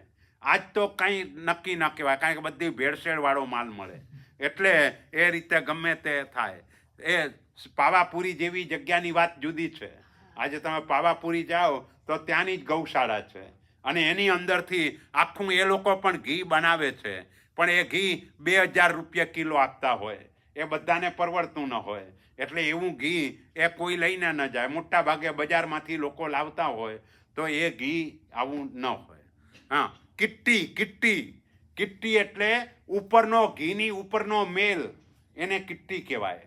અને પક્ક ગયમ, પાક્કું ઘી એટલે હવે તમારી વાત આવી, તમે કીધું એ ઔષધિ નાખ્યા વગર એમને એમ ઉકાળીને જે કર્યું તે પક્વ ઘૃત, એનું બીજું નામ પક્વ ઘૃત એટલે ઘી, પક્ક એટલે પાકું, આ પાકું ઘી. એટલે આ ઘીના 5 નિવ્યાતા થયા: નિર્ભંજન, વિસ્પંદન, પક્વૌષધિ તરિત, કિટ્ટી અને પક્વ ઘૃત. કિટ્ટી પક્ક ગયમ, આ રીતે દહીંના એ ઘીના 5 નિવ્યાતા. નિભંજણ, વિસંદણ, પક્કો સૈતરીય, કિટ્ટી પક્ક ગયમ. દહીં એ કરમબસી હરિણી આવી ગયું. એ ભાઈ તિલકુટ્ટી, નિભંજણ, પક્કા તિલ, પક્કુ સૈતરીય, તિલ્લમલી. આ તેલના 5 નિવ્યાતા. તિલકુટ્ટીનો સાદો અર્થ તલ સાંકળી, જે આપણે ઘણા લોકો ખાસ કરીને ઉત્તરાયણના દિવસે, આપણે ઉત્તરાયણ નિમિત્તે ન બનાવાય તો એ મિથ્યાત્વ કહેવાય, કારણ કે બીજા પર્વોને તમે આ રીતે ઉજવો છો. એટલે આપણા જૈન પર્વો એની જુદી વાત છે, પણ અન્ય પર્વો જે અન્ય ધર્મીઓના હોય અને અન્ય ધર્મીઓના પર્વો આપણે પણ એની રીતે ઉજવવા લાગીએ તો એ મિથ્યાત્વ છે. એટલા માટે આપણે એ નિમિત્તે ચીક્કી વગેરે ન બનાવાય કે ચાલો ભાઈ ઉત્તરાયણ આવે છે એટલે આપણે આ તલ સાંકળી ને ગોળની ચીક્કી ને આ બધું બનાવીએ, એ નિમિત્તે નહીં બનાવવાનું. એમને એમ બનાવો ચાલે. એટલે તિલકુટ્ટી, તલ સાંકળી, તલનો પણ એમાં પા બરાબર થવો જોઈએ. જે પા હોય એ કાચો ન રહેવો જોઈએ. ગોળનો પા એકદમ બરાબર થાય અને એ રીતે બનાવે. અને બાકીના બધા ઘી જેવા. નિભંજણ એટલે બળેલું તેલ, તમે કંઈ બનાવે. તિલકુટ્ટી, નિભંજણ, પક્કો સૈતરીય, પક્વૌષધિ, એ રીતે કરીને ભાઈ. પછી એમાં પણ કિટ્ટી છે, એમાં પણ પાકું તેલ છે, એ બધા જ ઘીની જેમ સમજવાના. એટલે ઘીનું એક વિસ્પંદન હતું, એની જગ્યાએ આ આવી ગયું. ઘીમાં જે વિસ્પંદન એટલે દહીંની તર અને લોટવાળું હતું, એની જગ્યાએ અહીં તલ સાંકળી આવી ગઈ. બાકીના 4 નિવ્યાતા એના એ જ છે. પછી ગોળ, તો એના નિવ્યાતા, તો ગોળના નિવ્યાતાની અંદર એના પછીની ગાથા: તિલકુટ્ટી, નિભંજણ, પક્કા તિલ, પક્કુ સૈતરીય, તિલ્લમલી, શક્કર ગુલવાણય પાય, ખંડ અદ્ધ કડી ઇક્કુ રસો. એટલે શક્કર એટલે સાકર, ખડી સાકર. એ ખડી સાકર એ આનું નિવ્યાતું કહેવાય, ગોળનું નિવ્યાતું કહેવાય. એ ગોળ વિગઈ તરીકે નહીં પણ નિવ્યાતા તરીકે સાકર ગણાય. એટલે તમારે ધારો કે ગોળનો ત્યાગ હોય તો તમારે સાકરનો ત્યાગ આમ નથી થતો, પણ અહીં નિવ્યાતા તરીકે સાકર ગણાય. પછી ગોળનું પાણી ખાસ કરીને ઠંડક માટે એ ઉપયોગી છે. એટલે હા, ગોળની અંદર એ રીતે પણ એને ગરમ કરવાનું બધામાં, એને એ રીતે કરવાનું. એટલે ગોળનું પાણી, શક્કર ગોળ વાણે પાય, ગોળનો પા એ કરવો. તે ગોળનો પા એટલે ગોળને એકદમ ગરમ કરીને, કાલ સુખડી બનાવીને લાવ્યા હતા ને તમે, તો બસ તો એવો જે પા હોય એ ગણવાનો. એટલે શક્કર ગોળ વાણે પાય, ખંડ એટલે ખાંડ, એ ઓલો સાકર એટલે ગઠ્ઠો, અને ખાંડ એટલે જે અત્યારે આપણે ચા વગેરેમાં વાપરીએ છીએ તે. અને અડધો ઉકાળેલો શેરડીનો રસ, આખો ઉકળી જાય તો ગોળ થઈ જાય, એટલે અડધો ઉકાળેલો શેરડીનો રસ, એને પણ નિવ્યાતું કહેવાય. તો આ ગોળના 5 નિવ્યાતા છે. ત્યાર પછી પકવાનના 5 નિવ્યાતા, જે કડા વિગઈ આપણે કહીએ, એ કડા વિગઈના 5 નિવ્યાતામાં પૂર્ય, તવ, પુઆ, બિય. તમે પુડલો બનાવો તો પેલો પુડલો ના ચાલે, એને કાઢી નાખવાનો, પછી બીજા પુડલાથી નિવ્યાતું કહેવાય. કારણ કે પહેલા પુડલામાં હજુ બરાબર ગરમ ન થયું હોય, એટલે લોઢી પણ બરાબર ગરમ થઈ જાય અને એ તેલ પણ જે વાપરવાનું હોય બરાબર ગરમ થઈ જાય ત્યાર પછી એ ચાલે. એટલે બીજો પુડલો ચાલે, બીજો ત્રીજો, પાછું નવું ઘી કે તેલ ઉમેરો એટલે ના ચાલે, પાછો એક પુડલો કાઢી નાખવાનો અને પછી કામ લાગે. એટલે આવી રીતે જે પણ તમારે તળવાનું હોય એમાં 3 ગાણ કાઢી નાખવા પડે. તુર્ય ગાણાઈ, તુર્ય એટલે ચોથો ગાણ. તુર્ય શબ્દનો અર્થ ચોથો. ચોથો ગાણ ચાલે. પૂરી તળવાની હોય તો પહેલા 3માં એ રીતે નીવીમાં ન ચાલે, ચોથાથી ચાલે. એટલે લોકો શું કરે કે ભાઈ પહેલા 3 ગાણમાં એક 2 પૂરી જ ઉતારે, વધારે ઉતારે નહીં, અને પછી ચોથા ગાણમાં વધારે ઉતારી દે, 5મા ગાણમાં વધારે ઉતારી દે. એટલે જ્યાં સુધી પણ આ રીતે તેલ કે ઘી ગરમ હોય ત્યાં સુધી એ રીતે કરે. પછી નવું જ્યારે ઉમેરવું પડે ત્યારે ફરીથી 3 ગાણ કાઢી નાખવાના. એ રીતે કરે. પછી જળ લાપસી. જળ લાપસી જે એટલે ટૂંકમાં તમે જે લાપસી બનાવો છો ફાડાની, એ લાપસી એ પણ આ એક નિવ્યાતું છે આનું. પૂર્ય તવ પુવા બિય પુવ તન્નેહ તુર્ય ગાણાઈ ગુલહાણી ગોળ ધાણી જલ લપસીય પંચમો પુત્તી કહે પુઓ અને 5મો પોતું દીધેલો પુડલો. એ રીતે થાય. શું? ગોળ ધાણી, ગોળ ધાણી, લાડવા, ગોળ ધાણી, એ લાડવા, એ ગોળ ધાણી કહેવાય. પછી જળ લાપસી. જળ લાપસી એટલે તમે જે અત્યારે લાપસી બનાવો છો એ જ, પણ આ બધામાં ગરમ બરાબર કરવાનું છે બસ. અને પોતું દીધેલો પુડલો, આ રીતે ચાલે. પોતું, હા, તેલ ઘી, આમ તો આમાં તો ઘી વધારે વપરાય એટલે ઘીનું જે ઓલું પોતું અંદર પુડલો બનાવીને એના ઉપર ઘીનું પોતું કરી દો તો એ પોતું દીધેલો પુડલો. આ 5 એ કડા વિગઈના નિવ્યાતા છે. તો આવી વસ્તુઓ નિવીની અંદર વાપરવા મળે.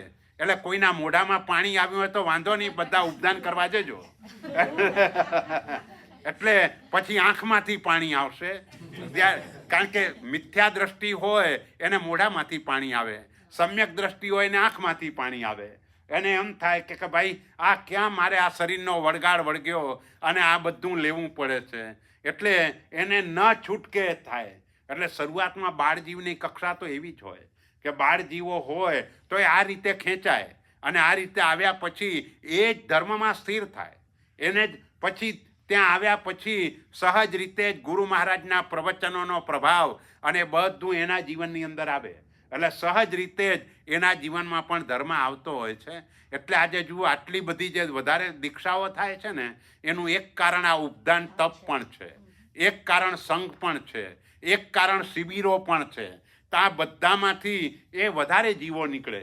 તે સમયે એને એવું ભાન ન હોય જાય ત્યારે, પણ પછી જે સિંચન થઈ જાય અને એ ક્યારે ઉદયમાં આવી જાય એ કંઈ કહેવાય નહીં. ગમે તે સમયે એની અસર રહેવાની જ. એટલે ઉપદાન કરવાની ભાવના બધાએ રાખવાની. કદાચ કોઈનાથી આ દેશની અંદર મોટા ભાગે વધારે રજાઓ નથી મળતી. આ રીનેશભાઈ જેવા કોઈક ભાગ્યશાળી હોય કે એને આખા ઉપદાન જેટલી પણ રજા મળી જાય, બાકી 2-3 અઠવાડિયાથી કોઈને વધારે રજા નથી મળતી, તો ટુકડે ટુકડે પણ અઢારિયા કરીને પણ એ રીતે કરીને પણ કરવા જેવું છે. કારણ કે ત્યાં સુધી તમે જે પણ નવકાર વગેરે ગણો છો બધામાં અતિચાર લાગે છે. યોગ ઉપદાનહીન આપણે શબ્દ બોલીએ છીએ અતિચારમાં. એટલે આપણે જો ચોખ્ખો નવકાર જોઈતો હોય, આપણા ચોખ્ખા સૂત્રો ઈરિયા વૈયા વગેરે એ બધાનો અધિકાર આપણે ત્યાં તો લલિત વિસ્તરા નામના ગ્રંથની અંદર ત્યાં સુધી હરિભદ્ર સુરી મહારાજે કહી દીધું કે આવશ્યક સૂત્રો પણ જેનામાં પાત્રતા હોય એને જ આપવા, પાત્રતા વિના આવશ્યક સૂત્રો પણ ભણાવવા નહીં. આટલી હદ સુધીની વાત હરિભદ્ર સુરી મહારાજે લલિત વિસ્તરા ગ્રંથની અંદર કરી છે. એટલે આપણે આપણી પાત્રતાને ઊભી કરવા માટે અને પાત્રતાને વિકસાવવા માટે આ ઉપદાન જેવું તપ એ કરવું જોઈએ. તો આ રીતે 10 વિગઈ 30 વિગઈ ગય એટલે 30 નિવ્યાતા. પછી દુહ ભંગા એટલે ભાંગા. બોલો, પચ્ચખાંડના ભાંગા. કેટલા ભાંગા પચ્ચખાંડના? આમ અહીંયા મૂક્યું 2 શબ્દ, પણ 147 147 ભાંગા પચ્ચખાંડના. અને તમને હમણાં 5 મિનિટમાં આવડી જાય. 147 આંકડો મોટો, પણ 147 બરાબર. તમને બધાને ખબર છે મન વચન ને કાયા કોને નથી આવડતું? બધાને આવડે. કરણ કરાવણ અનુમોદન કોને નથી આવડતું? બધાને આવડે.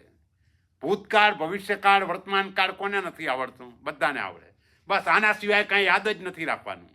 આ 147 ભાંગા એની અંદર માત્ર આટલું જ રાખવાનું યાદ. ધારો કે પેલા તમે મન લીધું. મન આપણે જે મન વચન કાયા છે ને એના તમે ઓલું કરો, મન પછી વચન પછી કાયા, 3ને જુદા પાડી દીધા. એટલે મન વચન કાયા 3 થઈ ગયા. પછી મન અને વચન, મન અને કાયા, વચન અને કાયા, એ 3 થઈ ગયા. અને પછી મન વચન કાયા સાથે, એટલે આ 7 થઈ ગયા. સમજાયું શું કહું? મન, માત્ર વચન, માત્ર કાયા. એટલે દાખલા તરીકે હું મનથી પાપ કરીશ નહીં, આ પહેલો. પછી બીજા નંબરમાં વચનથી પાપ કરીશ નહીં. ત્રીજા નંબરમાં કાયાથી પાપ કરીશ નહીં. ચોથા નંબરમાં મન વચનથી પાપ કરીશ નહીં, એટલે બંનેથી પાપ નહીં કરું, મનથી પણ નહીં કરું, વચનથી પણ નહીં કરું. પાંચમા નંબરમાં મનથી અને કાયાથી પાપ નહીં કરું. છઠ્ઠા નંબરમાં વચન અને કાયાથી પાપ નહીં કરું. અને સાતમા નંબરમાં મન વચન અને કાયા ત્રણેયથી પાપ નહીં કરું. એટલે બોલો આ 7 તો યાદ રહી ગયા ને બધાને? બરાબર. તો બસ આ 7. તો એવી રીતે કરણ કરાવણ અનુમોદન, તો એના પણ 7 જ થાય આવી રીતે. તો 7 ને 7 ગુણો તો 49 થાય. અને 49 ને 3 કાળની સાથે ગુણો એટલે 147 થાય. એટલે પચ્ચખાણ લઈએ, એ પચ્ચખાણમાં 3 કાળ કેવી રીતે આવે? ભાઈ તમે અત્યારે પચ્ચખાણ લીધું, અત્યારે નિયમ લીધો કે ભાઈ હું આ મહાવિગયોનો ત્યાગ કરું છું અને એના માટેનું હમણાંનું પચ્ચખાણ લીધું, તો એમાં 3 કાળ એ રીતે આવે કે ભૂતકાળમાં મારાથી આવો દોષ સેવાઈ ગયો હોય તો એનો હું પશ્ચાતાપ કરું છું, પ્રાયશ્ચિત કરું છું. વર્તમાનમાં આ પાપથી અટકું છું અને ભવિષ્યમાં આ પાપ નહીં થાય એની પૂરી કાળજી રાખીશ. બોલે એટલે દરેક નિયમમાં આ 3 કાળ સમજી લેવાના. જે પણ આપણે નિયમ લઈએ એ નિયમમાં આ વિચાર કરવાનો કે ભૂતકાળમાં મારાથી કંઈ પાપ થઈ ગયું હોય તો મિચ્છામિ દુક્કડમ, વર્તમાનમાં આ પાપથી અટકું છું, ભવિષ્યમાં આ પાપ નહીં થાય એની હું કાળજી રાખીશ. એટલે મનથી પાપ કરીશ નહીં, એમ હવે કરાવીશ.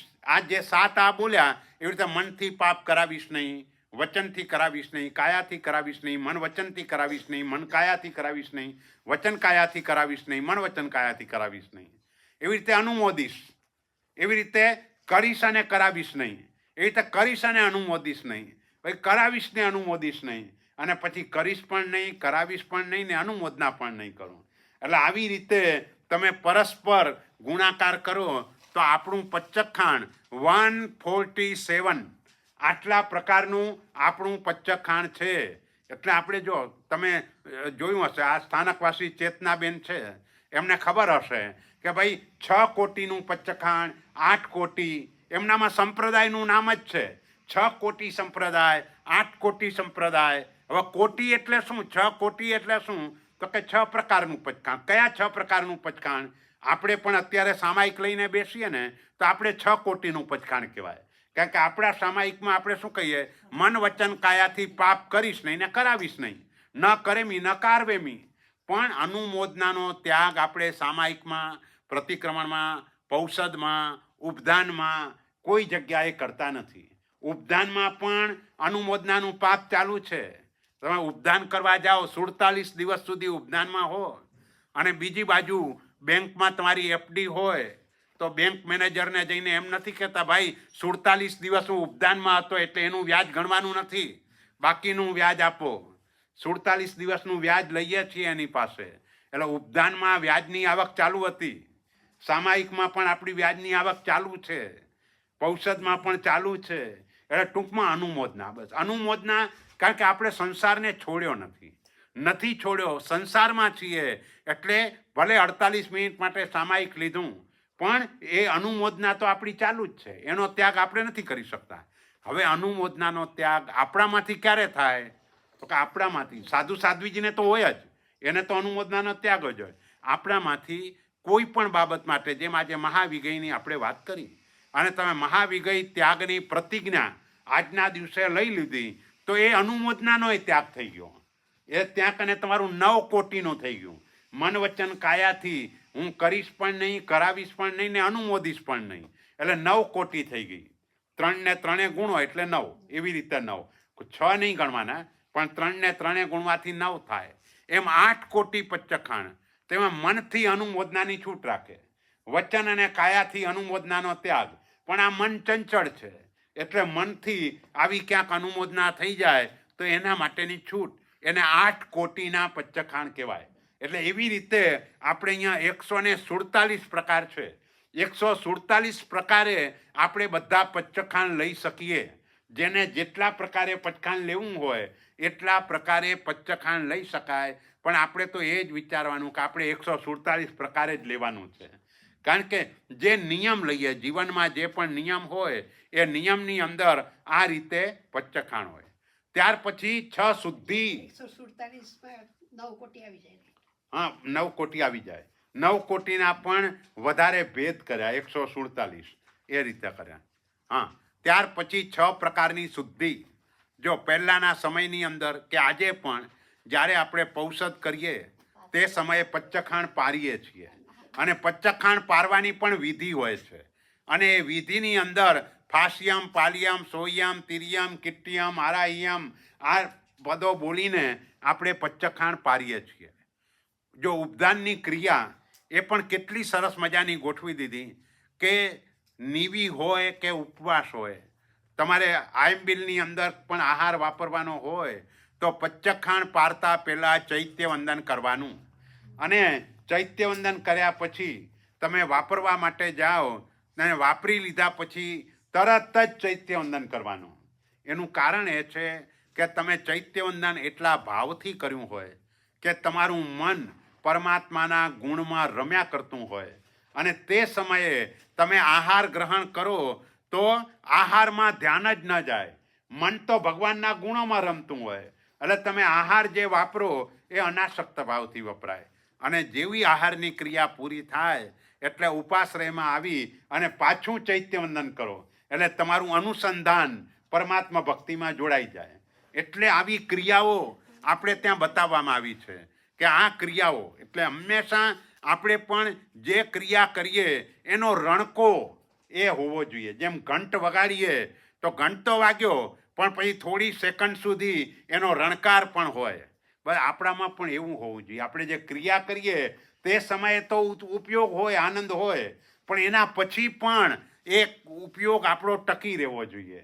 એ ઉપયોગ જો ટકી રહે તો નિર્જરા વધારે થાય, એ ઉપયોગ ટકી રહે તો અનિતિ આદિ પાપો ન થાય, એ ઉપયોગ ટકી રહે તો જૈના આદિ ધર્મોનું બહુ જ સારી રીતે પાલન થાય. જેમ કે આપણે ત્યાં એમ કહેવામાં આવ્યું, દેહરે જાવા મન કરે ચોથ તણું ફળ પાવે.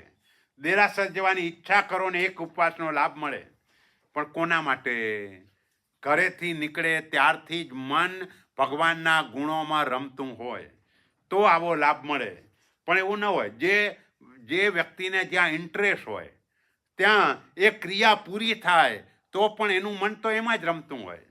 જેમ કોઈ ક્રિકેટ પ્રેમી હોય, 4 મિત્રો હોય, ક્રિકેટ 4 દિવસ પછી શરૂ થવાની હોય, પણ 4 દિવસ પહેલાથી આ મેચ અહીં રમાવાની છે, આ સ્ટેડિયમમાં આપણે જવાનું છે, અને બધી વાતો 4 દિવસ પહેલાથી કરે. અને જાય તે સમયે પણ એની વાતો હોય. જ્યારે ક્રિકેટ જોવા માટે બેસે ત્યારે એક બોલનું એનાલિસિસ કરતા જાય, એક બોલ જોતા જાય, અને એ રીતે થાય. અને ક્રિકેટ પૂરી થઈ જાય ને બહાર નીકળે, આમ રમ્યો હોત ને તો સારું હતું, અને ખોટો કેચ જવા દીધો, અને આમ કરી દીધું. મન તો ત્યાંનું ત્યાં જ ભમ્યા કરે.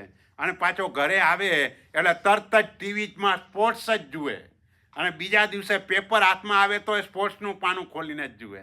એટલે ક્રિકેટનો રસિયો હોય એને બધે ક્રિકેટ જ દેખાય, એમ પરમાત્માનો રસિયો હોય એને બધે પરમાત્મા જ દેખાય. દર્શન કરવા જાય, પૂજા કરવા જાય, કે પેઢી ઉપર બેસે કે રસોઈ બનાવે, બધામાં એનું મન તો પરમાત્મામાં જ લાગેલું હોય. આ ક્રિયા તો કરવી પડે છે. ન છૂટકે આપણે સંસારમાં બેઠેલા છીએ, એટલે અમુક જવાબદારીઓથી આપણે છટકી શકીએ તેમ નથી. તો એ જવાબદારીને વહન કરવાની, પણ અહીં આ ભૂલવાનું નહીં. રણકો તો આનો જ હોય. જો આવી રીતનું હોય તો આવો લાભ મળે. જે એક ઉપવાસ વગેરેનો કે પરમાત્માના દર્શન થતાની સાથે 6 મહિનાના ઉપવાસનો લાભ, તે આવી રીતે લાભ મળે કે તમારું મન એના ગુણમાં જ રમ્યા કરતું હોય, એમાંથી મન બહાર જ ન નીકળે. એ પણ જેમ ભમરો હોય તો ભમરો ઓલો પુષ્પની અંદર એનો રસ ચૂસવામાં એટલો લીન થઈ જાય કે પેલો સૂર્યાસ્ત થઈ જાય તોય બહાર ન નીકળે. એને ખબર ન પડે, બિચારો એ રીતે અંદર બીડાઈને મરી જાય, કારણ કે એને રસ ચૂસવામાં એટલો લીન છે. તો આપણી આવી લીનતા ભગવાનની ભક્તિમાં ક્યારે આવશે? આપણને તો બધી ખબર હોય ચૈત્યવંદન કરતા કોણ આવ્યું ને કોણ ગયું. કોઈ પૂછે તો કે ભાઈ હમણાં જ અહીંયાથી હતા, પ્રદક્ષિણા આપતા હતા, એ ગયા, તો તમારું ધ્યાન ક્યાં હતું? ભગવાનમાં ધ્યાન હતું કે બીજા કોઈ આવ્યા ગયા એમાં ધ્યાન હતું? એટલે કહેવાનો આશય એ છે ઉપયોગ, બસ જેટલા અંશે આપણો ઉપયોગ ક્રિયાની અંદર. અને આવી જે પરમાત્મા ભક્તિ છે ને, એ જ દેવલોકમાં આત્માને સુરક્ષિત રાખશે. જો આવી પરમાત્મા ભક્તિ નહીં હોય તો ત્યાંથી પડવાના ચાન્સીસ ઘણા વધારે છે. એટલે હંમેશા ભગવાન તરફની પ્રીતિ, પ્રીતલડી બંધાણી રે અજીત જીણંદ શું, બસ એટલે પરમાત્મા તરફની પ્રીતિ હંમેશા શરૂઆત પ્રીતિથી જ થાય. આ નિયમ છે. એટલે જો આનંદ ગણજી પણ પ્રીતિથી શરૂઆત કરે, ઋષભ જીણંદ શું પ્રીતમ માહરો. દેવચંદ્રજી પણ એમ જ કે ઋષભ જીણંદ શું પ્રીતળી. યશો વિજયજી પણ એમ જ કે જગ જીવન જગવાલ હો. આ બધે શરૂઆત પ્રીતિથી થાય. પ્રીતિ પછી ભક્તિ આવે, ભક્તિ પછી વચન એટલે એની આજ્ઞાનું પાલન આવે, અને એની આજ્ઞાના પાલન પછી અસંગ એટલે કર્મ રહિત બનાય. એના વિના આ સ્ટેપ છે. એટલે આગળ વધવા માટે સૌથી પહેલી પ્રીતિ, પ્રેમ.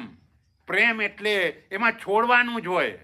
પ્રેમમાં ક્યાંય બદલો ન હોય, મને આ મળે તો હું એને પ્રેમ આપું, આવું ન હોય.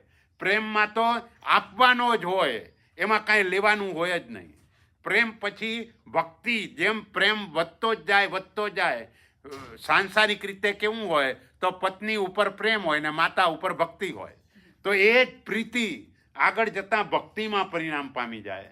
અને ભક્તિ વધે એટલે સ્વાભાવિક રીતે જ પરમાત્મા તરફનું બહુમાન એટલું વધી જાય કે એ કે એટલે તહતથી, બસ પછી એની અંદર કોઈ આર્ગ્યુમેન્ટ નહીં, તરત જ કરવા માટે તૈયાર થઈ જાય. એટલે વચન અનુષ્ઠાન કહેવાય. અને વચન અનુષ્ઠાન પૂર્ણતાને પામે એટલે અસંગ અનુષ્ઠાન, આપણે મોક્ષમાં પહોંચી જઈએ. એટલે આ ક્રમ છે આગળ વધવા માટેનો. તો અહીં પણ આપણે આ વાત કરવી છે કે 6 પ્રકારની શુદ્ધિ છે પંચખાંડની. ફાસ્યમ, પાલિયમ, સોહ્યમ, તિર્યમ, કિટ્ટિયમ, આરાહ્યમ. ફાસ્યમ એટલે સ્પર્શિત શુદ્ધિ, અને સ્પર્શિત શુદ્ધિ એને કહેવાય. ગઈકાલે આપણે વાત કરી હતી નવકારસી, પોરસી, સાતપુરસી, એ બધાના પંચખાણો સૂર્યોદય પહેલાં લેવા જોઈએ.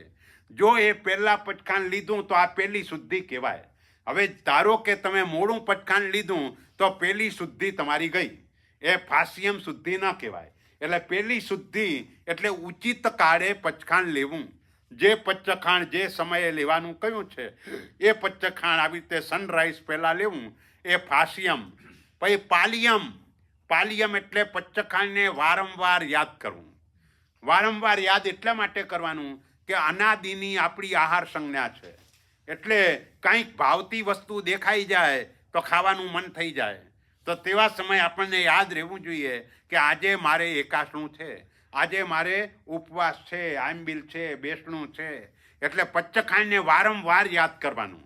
આપણા અહંકાર માટે યાદ નથી કરવાનું, પણ આ યાદ કરવાનો આશય એ છે કે અનાદિની જે આહાર સંજ્ઞા આપણને વળગેલી છે, એ આહાર સંજ્ઞામાંથી છુટકારો મેળવવા માટે કે ભૂલથી પણ મોઢામાં કાંઈ નખાઈ ન જાય એટલા માટે પણ વારંવાર પંચખાણને યાદ કરવાનું.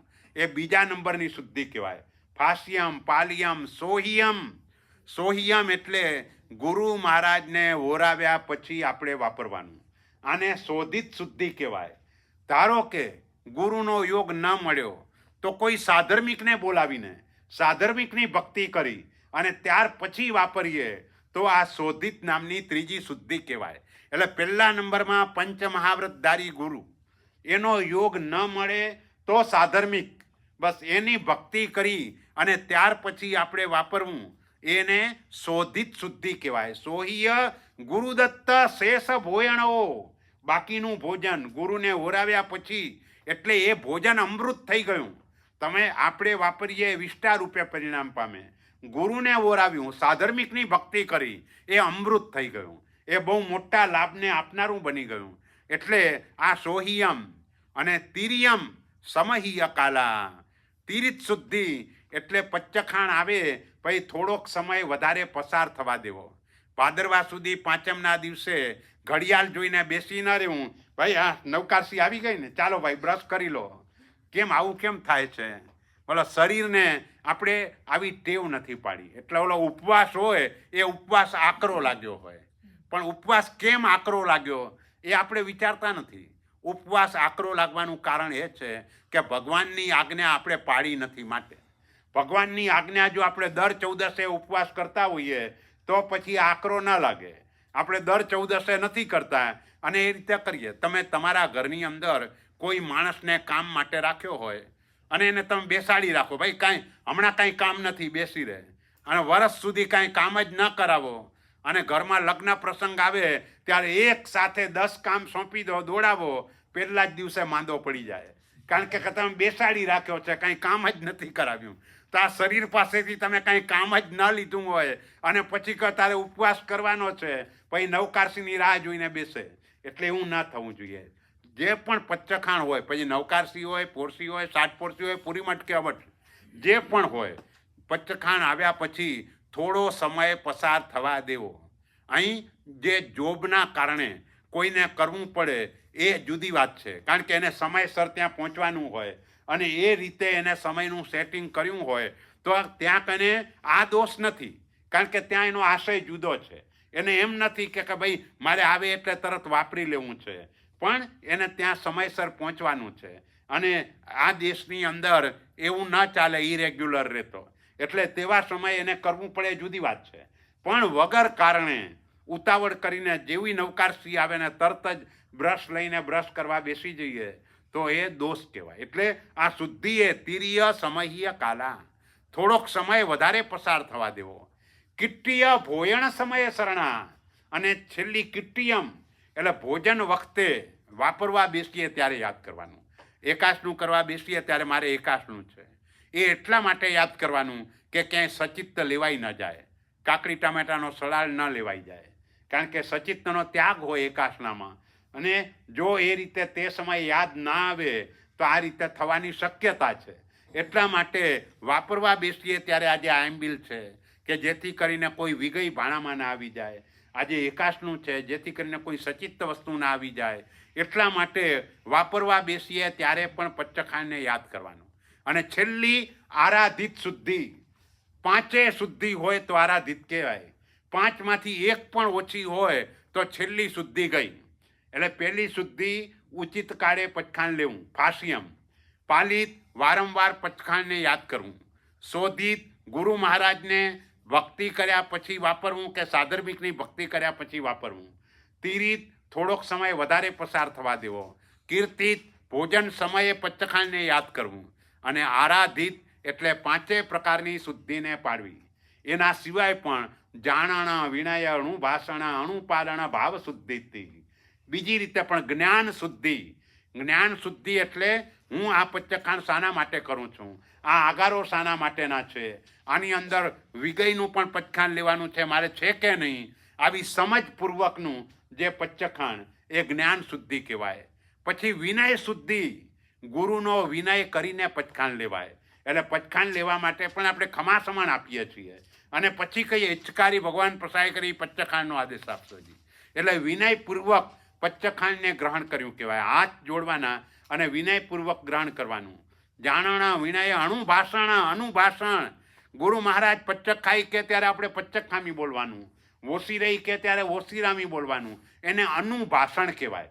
ગુરુ મહારાજ બોલ્યા તે ભાષણ અને તમે સામે જવાબ આપ્યો અનુભાષણ, એનું અનુકરણ કર્યું. પચ્ચખાઈની જગ્યાએ તમે પચ્ચખાણ કરો છો એટલે તમે કહ્યું પચ્ચખામી, ઓશિરામી, એ અનુભાષણ. અનુપાલન શુદ્ધિ એટલે બરાબર શાસ્ત્રમાં કહ્યું છે તે પ્રમાણે પચ્ચખાંડનું પાલન કરવું. એટલે આહાર સંજ્ઞાના ત્યાગપૂર્વક આ રીતે પચ્ચખાંડ કરવું. અને ભાવ શુદ્ધિ, આલોક અને પરલોક એના સુખની ચિંતા કર્યા વિના, કારણ કે પછી પણ બે પ્રકારનું ફળ છે, આલોક અને પરલોક. આ બંને પ્રકારનું ફળ છે. તો આ લોકમાં પણ પચ્ચખાંડથી ઘણા બધા રીતે લાભ થતા હોય છે, અને પરલોકમાં તો લાભ છે જ, કારણ કે એના કારણે જીવની સદગતિ થાય. અને આ લોકની અંદર પણ પચ્ચખાંડથી નિયંત્રિત થવાય છે. જીવનની અંદર નિયંત્રણ આવે છે, આહારની અંદર પણ નિયંત્રણ આવી જાય. એટલે નિકાચિત કર્મને તમે છોડી દો તો મોટા ભાગે શરીરમાં રોગો થવાની શક્યતા એ ઘટી જાય. તો પણ રોગ ન જ આવે એવું નહીં, એ આવી શકે. આપણે જોઈએ છીએ કે મહાત્માએ 8 વર્ષની ઉંમરે દીક્ષા લીધી હોય અને છેલ્લે એમને પણ કેન્સર આવે છે. કેમ આવ્યું? આખું જીવન ભગવાનની આજ્ઞા પ્રમાણે આહાર, પાણી, વિહાર બધું ભગવાનની આજ્ઞા પ્રમાણે કર્યું છે. નિકાચિત કર્મને કોઈ રોકી શકતું નથી. એટલે જે નિકાચિત કર્મ હોય ત્યાં જુદી વાત છે. જો નિકાચિત કર્મ ન હોય તો તમારી આ બધી નિયમિતતા શરીરને એ રીતે કોઈ પ્રકારના બધા પ્રકારના રોગથી એ રીતે મુક્ત રાખે. યશનામ કર્મ વગેરે પણ થાય, કારણ કે તપ જે પણ કરતા હોય એનું લોકની અંદર પણ માન સન્માન હોય. આપણે માન સન્માન માટે કરવાનો નથી, પણ એ રીતે આ એક આડકતરો લાભ જેને કહેવાય ને, જેમ ખેડૂત જે પણ ગાયની ખરીદી કરે છે તો ખરીદી કરવાનો આશય દૂધ મેળવવાનો હોય, પણ બાય પ્રોડક્ટ તરીકે છાણ એને મળી જાય છે, અને છાણ એને ઓલામાં કામ લાગે છે. જ્યારે પણ પાકની અંદર ખાતર તરીકે એને કામ લાગે છે. બાય એટલે એનું લક્ષ્ય દૂધ છે, પણ છાણ મળી જાય છે. એમ આપણા બધાનું લક્ષ્ય મોક્ષ છે, પણ અર્થ અને કામ એ છાણ છે. એટલે એના જેવા કહેવાય કે સાવ નક્કામાં છે. પણ નક્કામાં હોવા છતાંય જીવન જીવવા માટે આપણને જરૂરી છે. તો નિર્લેપતાથી એ રીતે આપણે એને વાપરીએ તો એ રીતે અહીં પણ સમજવાનું કે આ લોકની અંદર પણ યશ, કીર્તિ, સૌભાગ્ય આદે આ બધા કર્મો આ લોકની અંદર પણ એ રીતે તપ કરનારને લાભ કરે છે. અને પરલોકમાં એની સદગતિ થાય. પરલોકની અંદર પણ ઇન્દ્રપણું, ચક્રવર્તીપણું આવી રિદ્ધિ સિદ્ધિ પણ પ્રાપ્ત થઈ શકે. પણ જો આ અપેક્ષા આપણે રાખી તો એને નિયાણું કહેવાય. એટલે અપેક્ષા નહીં રાખવાની. કોઈ પણ તપના બદલામાં મને આવા પ્રકારની ભૌતિકતાના સુખો મળે, હા, માત્ર ને માત્ર મોક્ષની ઈચ્છા. અને મોક્ષના માટે, અને મોક્ષની ઈચ્છા પણ 6 ગુણસ્થાનક સુધી. 7મા ગુણસ્થાન કે ઈચ્છા છૂટી જવાની છે, કારણ કે પછી મળવાનું જ છે, એટલે એની ઈચ્છા રહેવાની નથી. પણ 6 ગુણસ્થાનક સુધી આપણું આ લક્ષ્ય રહેવું જોઈએ કે હું આ બધી જ આરાધના મારા આત્માને કર્મની જંજીરોમાંથી મુક્ત કરવા માટે હું આ કરી રહ્યો છું. અને આ ભાવના કર્યા પછી જો આવતા ભાવમાં હું ચક્રવર્તી બનું તો સારું, તો તમારો બધો તપ ખલાસ થઈ ગયો, બધું વેચાઈ ગયું. એને એ ચક્રવર્તીપણું મળી જાય, પણ એ ચક્રવર્તીપણું 7મી નરકમાં પહોંચાડી દે. એટલે માગીને મેળવેલું વ્યવહારમાં પણ આ વાત ધ્યાનમાં રાખવાની. મેં એક વાક્ય મેં તમને કીધેલું કે અહીં કીધું કે નહીં ખબર, પણ માગવું એ વિકૃતિ છે, મળવું એ પ્રકૃતિ છે. માગવું એ વિકૃતિ છે, મળવું એ પ્રકૃતિ છે. એટલે ક્યાંય માગવાનું ક્યાંય નહીં, સહજતાથી મળી જાય એ જુદી વાત છે. એટલે સંઘની અંદર પણ ટ્રસ્ટીઓને માગવું જ ન પડે, એ જાતનો જ બધાનો વ્યવહાર હોવો જોઈએ. ભાઈ આપણે ત્યાં ચોખ્ખો વ્યવહાર છે એટલે સ્વાભાવિક છે સાધારણની અંદર ખર્ચાઓ વધારે થાય. ઇન્કમ બધી દેવદ્રવ્યમાં થતી હોય છે અને ખર્ચા બધા સાધારણમાંથી થતા હોય છે. તો એવા સમયે આપણા બધાની ફરજ છે કે કોઈ ટ્રસ્ટીઓને ક્યાંય માગવું જ ન પડે, એમને એમ ભરાઈ જાય. આ કલકત્તાવાળાને ખબર હશે, આ બેઠા અહીંકને તમે પર્યુષણ જેવા દિવસોની અંદર પણ ઓલો સાધારણનો ચોપડો પેઢીમાં એમને એમ મૂકેલો હોય, લોકો એની મેળે જ રકમ લખી નાખે, કોઈને કંઈ કહેવાની જરૂર ન પડે. પછી ઓલા જન્મ વાંચનના દિવસે વાંચી જાય એ જુદી વાત છે, પછી વાંચે એટલે બીજા લોકો જે રહી ગયા હોય તે લખાવે. પણ આમ હાથ જોડીને કહેવું ન પડે, ભાઈ તમે લખાવો સહજતાથી. અને એ લોકોના ખર્ચાઓ તો બહુ મોટા છે. એ ભવાનીપુર સંઘમાં મેં 4 પર્યુષણ કરાવ્યા છે અને એના ઓલા પર્યુષણના દિવસોની અંદર પણ બધાને એકાસનાને બધું કરાવે. એકાસના તો તમે પણ કરાવો છો, પણ એ લોકો ચોવિયારે કરાવે. કોઈને પ્રતિક્રમણ કરવા માટે આવવું હોય તો ચોવિયાર પણ કરાવે. અને 3 ટાઈમની રસોઈ તમારા ઉપદાનની નીવી જેવી, 3 ટાઈમ. એ જ રીતે બધાની ભક્તિ આખા સંઘની સરસ કરે. અને ચાતુર્માસ માટે પણ એમને લાવવા હોય તો નાગપુરથી કલકત્તા સુધીના વિહારમાં બધી વ્યવસ્થા ઊભી કરવી પડે. એટલે આ બધા જ ખર્ચાઓ સાધારણના હોવા છતાંય એમને કોઈ દિવસે કહેવાની જરૂર નથી પડતી. તો પછી આ અહીં તો બધા જ સમજદાર છે, એટલે કોઈને કહેવાની જરૂર જ ન હોય. ટ્રસ્ટીઓને માગવું જ ન પડે. એ રીતે જ આપણે આપણી ફરજ સમજીને સાધારણની અંદર લાભ લેવો જોઈએ. એટલે માગવું એ વિકૃતિ છે, બસ કોઈ પણ જગ્યાએ. વ્યવહારમાં પણ કોઈને ગમતું નથી. તમે કોઈની પાસે માગો એ ગમે નહીં, ભલે એ તમે માગ્યું એટલે કોઈ ના ન પાડે, આપી દે, પણ મળવું એ એટલે હંમેશા પ્લાનિંગ પણ કેવી રીતે કરવું. આજે કુમારપાળભાઈ શું કરે છે? પ્લાનિંગ કેવી રીતે કરે? ભાઈ આટલા મારે આમ કરવું છે માટે પૈસા આપો એવું નહીં. ભાઈ મારી પાસે જેટલા પૈસા ડોનેશન તરીકે આવ્યા હશે એનું હું સંભાળીશ કે મારે કેવી રીતે કામ કરવું. પણ પહેલેથી પ્લાન ઊભો કરી દે. હા એમ કરે. અમારે ઓલા અનુજભાઈ છે, મયંકભાઈના ભાઈ, એમને ફોન કરી દે. ધરતીકંપ થયો હોય, પૂર આવ્યું હોય તો એને ખાલી કહી દે કે ભાઈ 2-5 કરોડ તૈયાર રાખજો, મને જોઈએ છે. અને તરત જ મંગાવી લે. કામ તરત જ શરૂ કરી દે. પૈસા કોઈના આવ્યા ન હોય, પણ આ ભાઈ પાસેથી મંગાવીને કામ શરૂ કરી દે. અને કામ શરૂ કર્યા પછી જે રકમ ભેગી થાય એમાંથી જેના લીધેલા હોય એને પહેલાં આપી દે, અને પછી જેટલા છે એમાંથી વ્યવસ્થા કરવાની. અને એ રીતે જ એના માટે માગવા નહીં જવાનું. એટલે આપણે પણ જીવન એ પ્રકારનું હોવું જોઈએ. ભાઈ માગવાનું નહીં, મળી જાય તો એ સ્વાભાવિક છે, સહજતાથી. એ આપણું પુણ્ય સમજવાનું. જેટલું પણ મળ્યું, પણ મળ્યા પછી એનો ઉપયોગ કેવી રીતે કરવો, સારી રીતે કરવો, એ પ્લાનિંગ મળ્યા પછી કરવાનું. મળતા પહેલાં આમ કરવું છે ને મારું આ પ્લાનિંગ છે એ રીતનું ન હોય.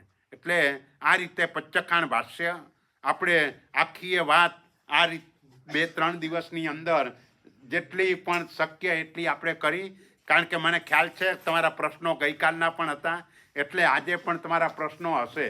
એટલે બોલો, ચાલો, જેના જે ક્વેશ્ચન હોય પેલા લખીને. મારો પહેલો પ્રશ્ન છે કે ભાષ્ય એટલે શું?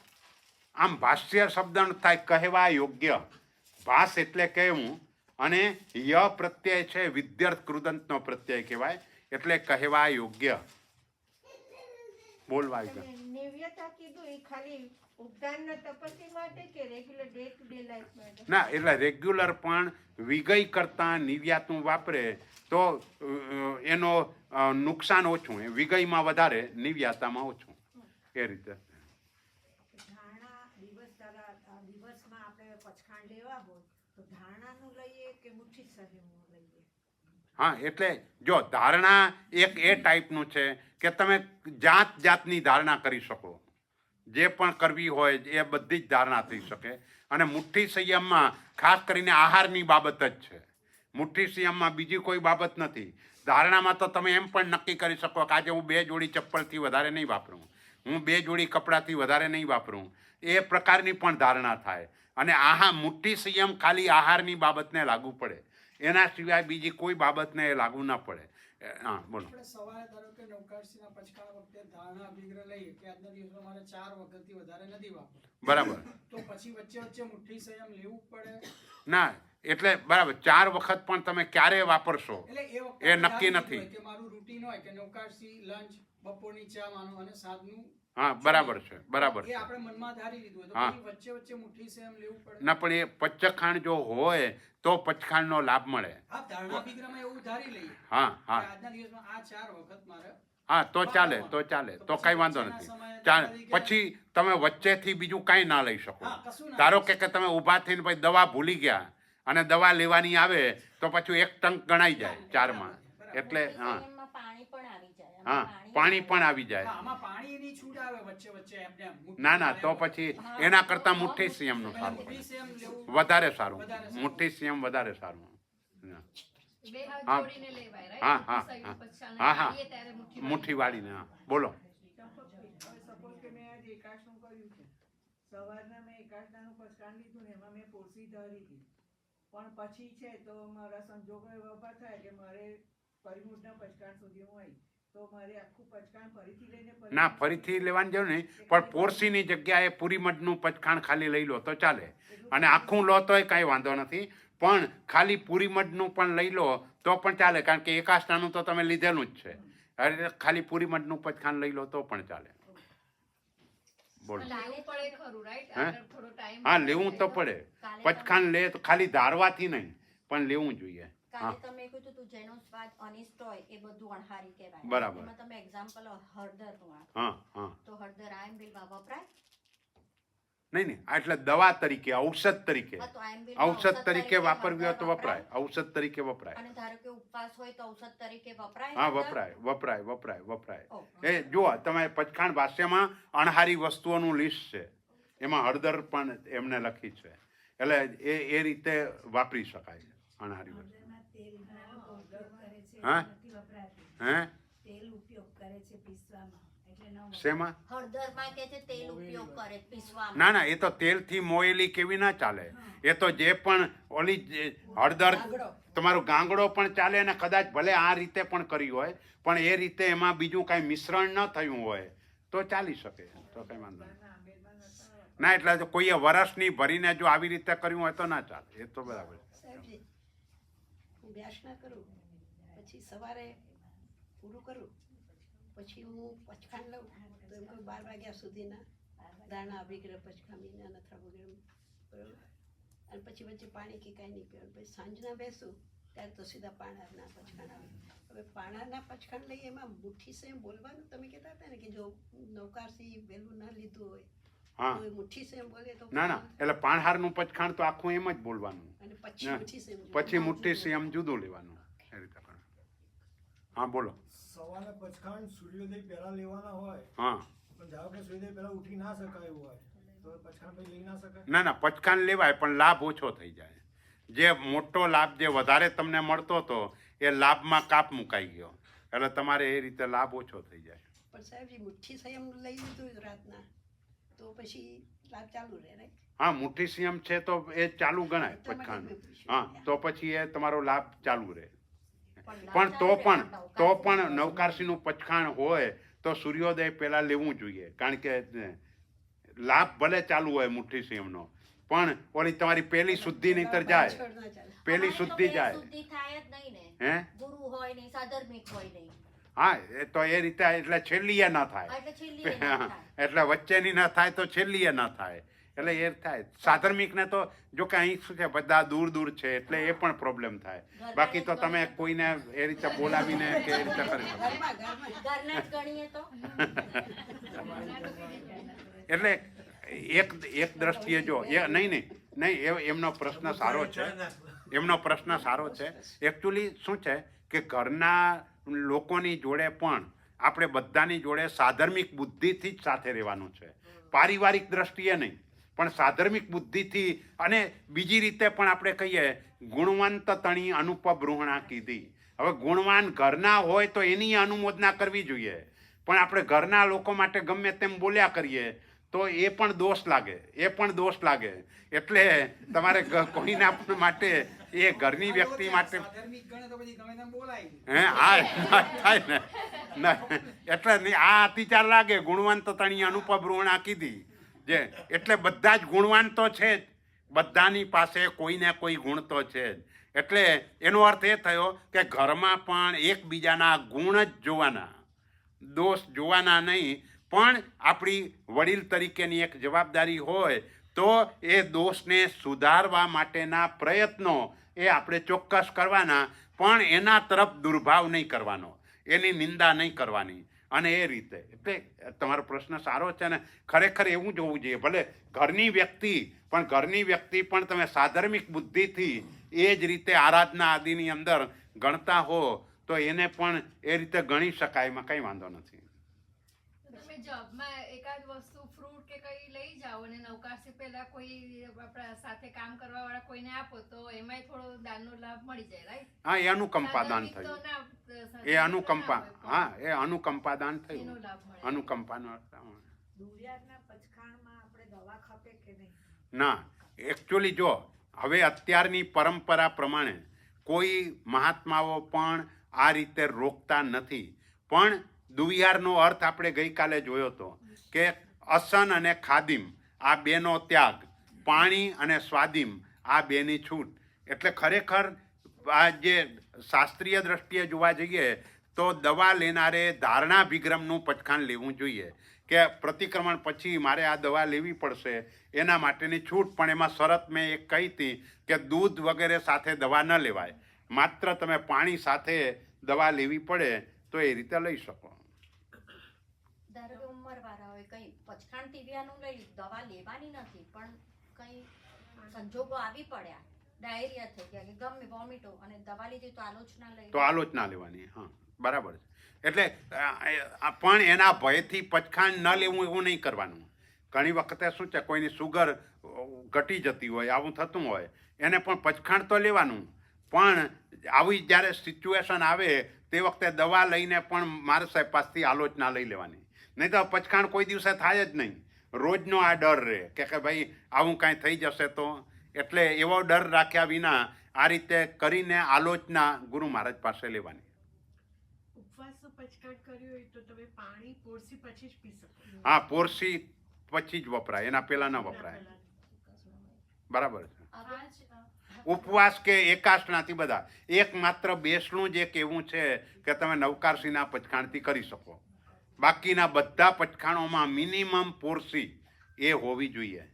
જે 14 નિયમ છે એમાં બધે શું એ પતી જાય છે, તો આ પૃથ્વીકાયને એના ના લીધા હોય તો 14 નિયમ ગણાય કે ના જ ગણાય? નહીં, 14 નિયમ ગણાય, પણ દેશાવગાસિકનું જે પચખાણ છે એમાં બધું આવે. હા, એમાં આ બધું આવે. બરાબર. હા, હા. आज अगर सूर्यास्त के बाद दूध या पानी लिया हो तो नेक्स्ट डे हम कोई सा भी पचखान ले सकते हैं नवकाशी या શું કીધું? સૂર્યાસ્ત પછી? સૂર્યાસ્ત હા. પછી ખાધું. દૂધ વાપર્યું હોય હા હા, લઈ શકાય. બીજા દિવસનું પચખાણ લઈ શકાય. લઈ શકાય. તમારો લાભ ઓછો થયો, બસ. એ આ બધામાં અતિચાર વાળું ગણાય. કારણ કે અને આમ તો શુદ્ધ તો નવકારસી અતિચાર વગરની પણ કોની ગણાય કે સનસેટની 48 મિનિટ પહેલા જેણે વાપરી લીધેલું હોય. અહીં તો ઘણા બધા લોકો, બધાને ધન્યવાદ છે, ઘણા બધા લોકો આવી રીતે ચોખ્ખા ચોવિયાર કરે છે. ભારતમાં મોટા ભાગે આવું ઓછું બને છે. ગુરુ મહારાજ માટે પણ શક્યતા ઓછી છે, કારણ કે એટલા વહેલા ગોચરી જાય તો ક્યાંય મળે જ નહીં. એટલે મોટા ભાગે એમને પણ આ રીતે પાડવાનું થોડીક શક્યતા ઓછી. પણ જો આવું થતું હોય તો સૌથી વધારે સારું. પણ છેલ્લી 48 મિનિટમાં વાપરીએ એને પણ લગભગ વેળાએ વાળવું કીધું એ અતિચાર કહેવાય. અને બીજા દિવસે પણ નવકારસીનું પચખાણ કર્યું, પણ બંધ 48 મિનિટ પહેલાં કરવાનું હતું, પણ આપણે છેલ્લે સુધી વાપર્યું એટલે નવકારસીનો લાભ એટલા પ્રમાણમાં ઓછો થયો. બોલો. દેશાવગાસિકનું પચખાણ કર્યું, 10 હા? સામાયિકનું, હા. 10 સામાયિક હા. દેશાવગાસિક. તો સવારે પચખાણમાં આ જ બોલવાનું કે એ પૂરું થાય પછી સાંજના પચખાણમાં બોલવાનું? ના, એમાં તમારો જો એ નિર્ધાર જ હોય કે કરવાનું જ છે તો પછી સવારે પણ બોલો ને સાંજે પણ બોલો, બંને વખતે બોલો. પણ એ ન હોય કે ઘણી વખત એમ હોય ભાવના છે, પણ કંઈક એવા સંજોગો આવી ગયા કે ન થયું તો પછી લોકો સવારના એટલા માટે લેતા ખચકાટ કરતા હોય કે ભાઈ અહીં તો આવું ઓછું બને, જે આવે તે બધા ફોન કરીને આવે ને. ઇન્ડિયામાં તો ગમે ત્યારે ગમે તે આવી જાય, અને એ વખતે એનું જો રહી જાય તો દોષ લાગે. એટલે એવું ન થાય એટલા માટે લોકો એક વખત સાંજે લેતા હોય છે. પણ આપણું જો નક્કી જ હોય તો તમે સવારે પણ લો તો કંઈ વાંધો નથી. એ પ્રતિક્રમણમાં લેવાનું કે છેલ્લે સાંજે? હા, એટલે પ્રતિક્રમણમાં જ તમારે જો પ્રતિક્રમણમાં તમારું નક્કી હોય તો પ્રતિક્રમણમાં જ લઈ લેવાનું ને. પણ નક્કી હોય તો નક્કી પાછળથી તમારો વિચાર થયો હોય તો પાછળથી લો. પણ ધારો કે બાકી રહ્યું હોય, ના, ના, તો સાંજનું વાત કરે છે, સાંજના અચ્છા, સાંજનું પ્રતિક્રમણ. નહીં નહીં, બાકી રહ્યું હોય તો તમે ગમે ત્યારે તમે 7મા 8મા 9મા 10મા કોઈ પણ સામાયિકમાં તમે લઈ શકો ને. એ સામાયિક પછી કે ભાઈ મારે આ કરવાનું છે, બસ એ થઈ ગયું. પૂછે છે હા. પ્રતિક્રમણ સાંજનું કરી લીધું, હા. તો 10 સામાયિક પૂરી નથી થઈ હજી. હા હા, 10મું તો પ્રતિક્રમણ 10મું હા, પ્રતિક્રમણ પણ છે. ધારો કે ન થયું હોય તો પછવાડેથી કરાય કે નહીં કરાય? હા, એટલે મોટા ભાગે એવું બનતું નથી હોતું. કારણ કે મેં એવું અને જોયું તમારે છે એટલે ત્યાં તમને હા પૂછ્યું. એવું હશે, પણ અહીંનો તો મોટો ફાયદો એ છે કે 15 કલાકનો દિવસ છે, એટલે દેશાવકાશી પણ સહેલાઈથી થઈ જાય પણ ને. સામે થોડો નાનો એ થાય. હા, એ શિયાળામાં થાય, શિયાળામાં નાનો થાય ના, પણ એ થતો હોય ને તે વખતે એ રીતે કરે તો ચાલે.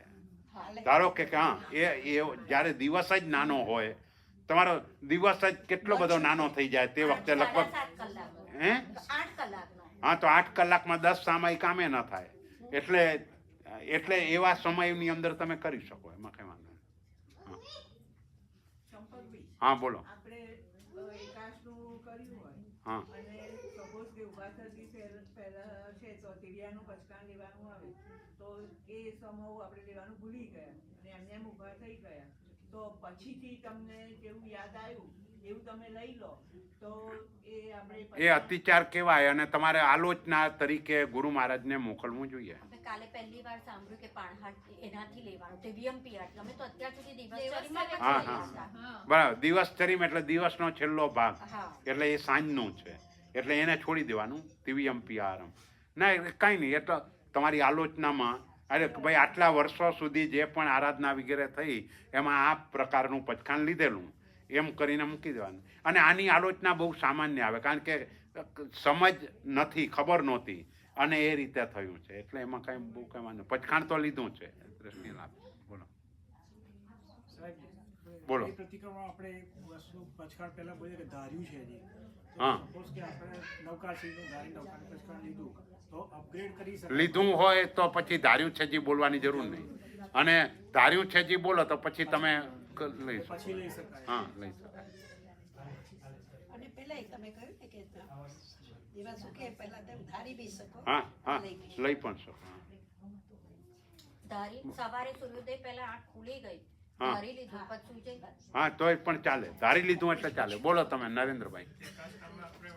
હું એવું જ કહું, પચકાણ લઈને જઉં છું, એ પચકાણ ના, એ હવે અત્યારે એ પ્રથા નથી. પહેલા આ પ્રથા હતી કે આગળ પાણી વાપરી લે ને પછી આહાર વાપરે, એટલે પચખાણ તરીકે એ તિવિયાર પૂરીમઠ કરે અને પહેલા પાણી વાપરીને પછી પૂરીમઠે આહાર વાપરે. એ પ્રથા હમણાં નથી. એટલે હમણાં આપણે પૂરીમઠનું પચખાણ લીધું હોય તો પાણી પણ પૂરીમઠના પચખાણે જ વાપરવાનું. બોલો બીજા કોઈને કંઈ? ભાઈ, અમે સંઘમાં ગયા હતા ને તો પ્રતિક્રમણમાં સવારે કરીએ ત્યારે એ લોકો અમને પચખાણ ધારવાનું કહેતા હતા. નવકારસી હા, પણ એ ગુરુ મહારાજ ન હોય એટલે એમ કે ધારી લેજો, પછી ગુરુ મહારાજના મોઢે પચખાણ લેજો, એમ એ રીતે પણ આવડતું હોય તો લઈ લેવાનું. લઈ શકાય, ચોક્કસ. ટીવીઆર ઉપવાસનું પચખાણ જરાક સમજાવો ને, કારણ કે મને એમાં ઘોટાળો થાય. તિવિયાર ઉપવાસનું ને, જો સૂર્ય ઉગયે સૂર્યોદય ભાઈ અભતટ્ટમ પચ્ચ ખાઈ, બરાબર. પછી તિવિયાર ઉપવાસ છે તમારો, એટલે તિવિહંપી આહારમ અષ્ટણામ ખાઈમમ સાઈમમ. હવે જે આગારો બોલવાના છે એ આગારો ઉપવાસના બોલવાના. અન્નત્તાનાભગિણમ સહસાગારણમ પારિઠ્ઠાવણિયાગારણમ મહત્તરાગારણમ સબ્બસમાયવત્યાગારણમ. પછી પાણહાર પોરસી 7 પોરસી, એટલે તમે પાણી ક્યારે વાપરવાના છો? પોરસીથી 7 પોરસીથી પૂરીમઠ કે અવઢથી, એ રીતે બોલે. પાણહાર પોરસી 7 પોરસી, સૂર્ય ઉગયે પૂરીમઠ, કારણ કે જો પૂરીમઠથી કરવાના હો તો અવઢ મુઠ્ઠી સંયમ પચ્ચ ખાઈ. મુઠ્ઠી સંયમ એ ઓલું સંકેત પચખાણ. અને હવે પૂરીમઠના આગારો બોલો. અન્નત્તાનાભગિણમ સહસાગારણમ પચ્ચન કારણમ દિશા મોહિણમ સાહુ વેણમ મહત્તરાગારણમ સબ્બસમાયવત્યાગારણમ. અને પછી પાણસના આગારો બોલો. પાણસ લેવેણવા લેવેણવા અચ્છણવા બહુલેણવા સસિત્તણવા સિત્તણવા ઓછી રહી. અત્યારે 14 નિયમ ધારો છો તો એના પહેલા દેશાવકાશના આગારો લઈ લો. એ રીતે બોલો બોલો બીજા કોઈ? મને તો એમ કે ઘણા પ્રશ્નો છે. હા બોલો. ક્ષેત્ર સંવરનો પચખાણ થોડોક સમજાવો ને. શેનું ક્ષેત્ર સંવર, ક્ષેત્ર સમાસ? ક્ષેત્ર સંવર અમે લોકો કરતા હોઈએ. ક્ષેત્ર સંવર. ક્ષેત્ર સંવર. હા હા, જો ક્ષેત્ર એટલે જગ્યા અને સંવર એટલે તમારે નક્કી કરવું કે હું આટલા ક્ષેત્રથી વધારે બહાર જવાનો નથી, બસ એટલું. એટલે એની બહારની જે વિરાધનાઓ છે એ બધાથી બચી જવાય એ પ્રકારનું એ રીતના છે. એટલે સામાયિક લઈને બેસે અને સામાયિકમાં ઊભા જ ન થવાનું હોય તો એ ક્ષેત્ર માત્ર સ્થાપનાચાર્યજી અને પોતાના એટલું જ રાખે અને એ રીતે એની મર્યાદા એ નક્કી કરે, એ ક્ષેત્ર સંવર. અથવા તમારે ચરવડો લઈને ક્યાંક સુધી જવું છે પુસ્તક લેવા માટે, તો તમે એટલી છૂટ રાખો કે આટલા ક્ષેત્રની સામાયિકમાં છૂટ, તો એ રીતે થાય. અથવા બીજી રીતે જે 14 નિયમમાં જેમ દિશાનું પ્રમાણ છે, બસ એવી રીતે આ ક્ષેત્ર સમર્પણ થાય. ભાઈ આજના દિવસે હું અહીં દેરાસર અને મારા ઘર, આના સિવાય મારે બીજે ક્યાંય જવાનું નથી, એટલે હું આટલા જ ક્ષેત્રની અંદર રહીશ, આની બહાર નહીં જાઉં. તો એ અપેક્ષા એક થયું. અને સામાયિક આદિ ક્રિયાની અપેક્ષા એ આ રીતે ક્ષેત્ર સંવર થાય.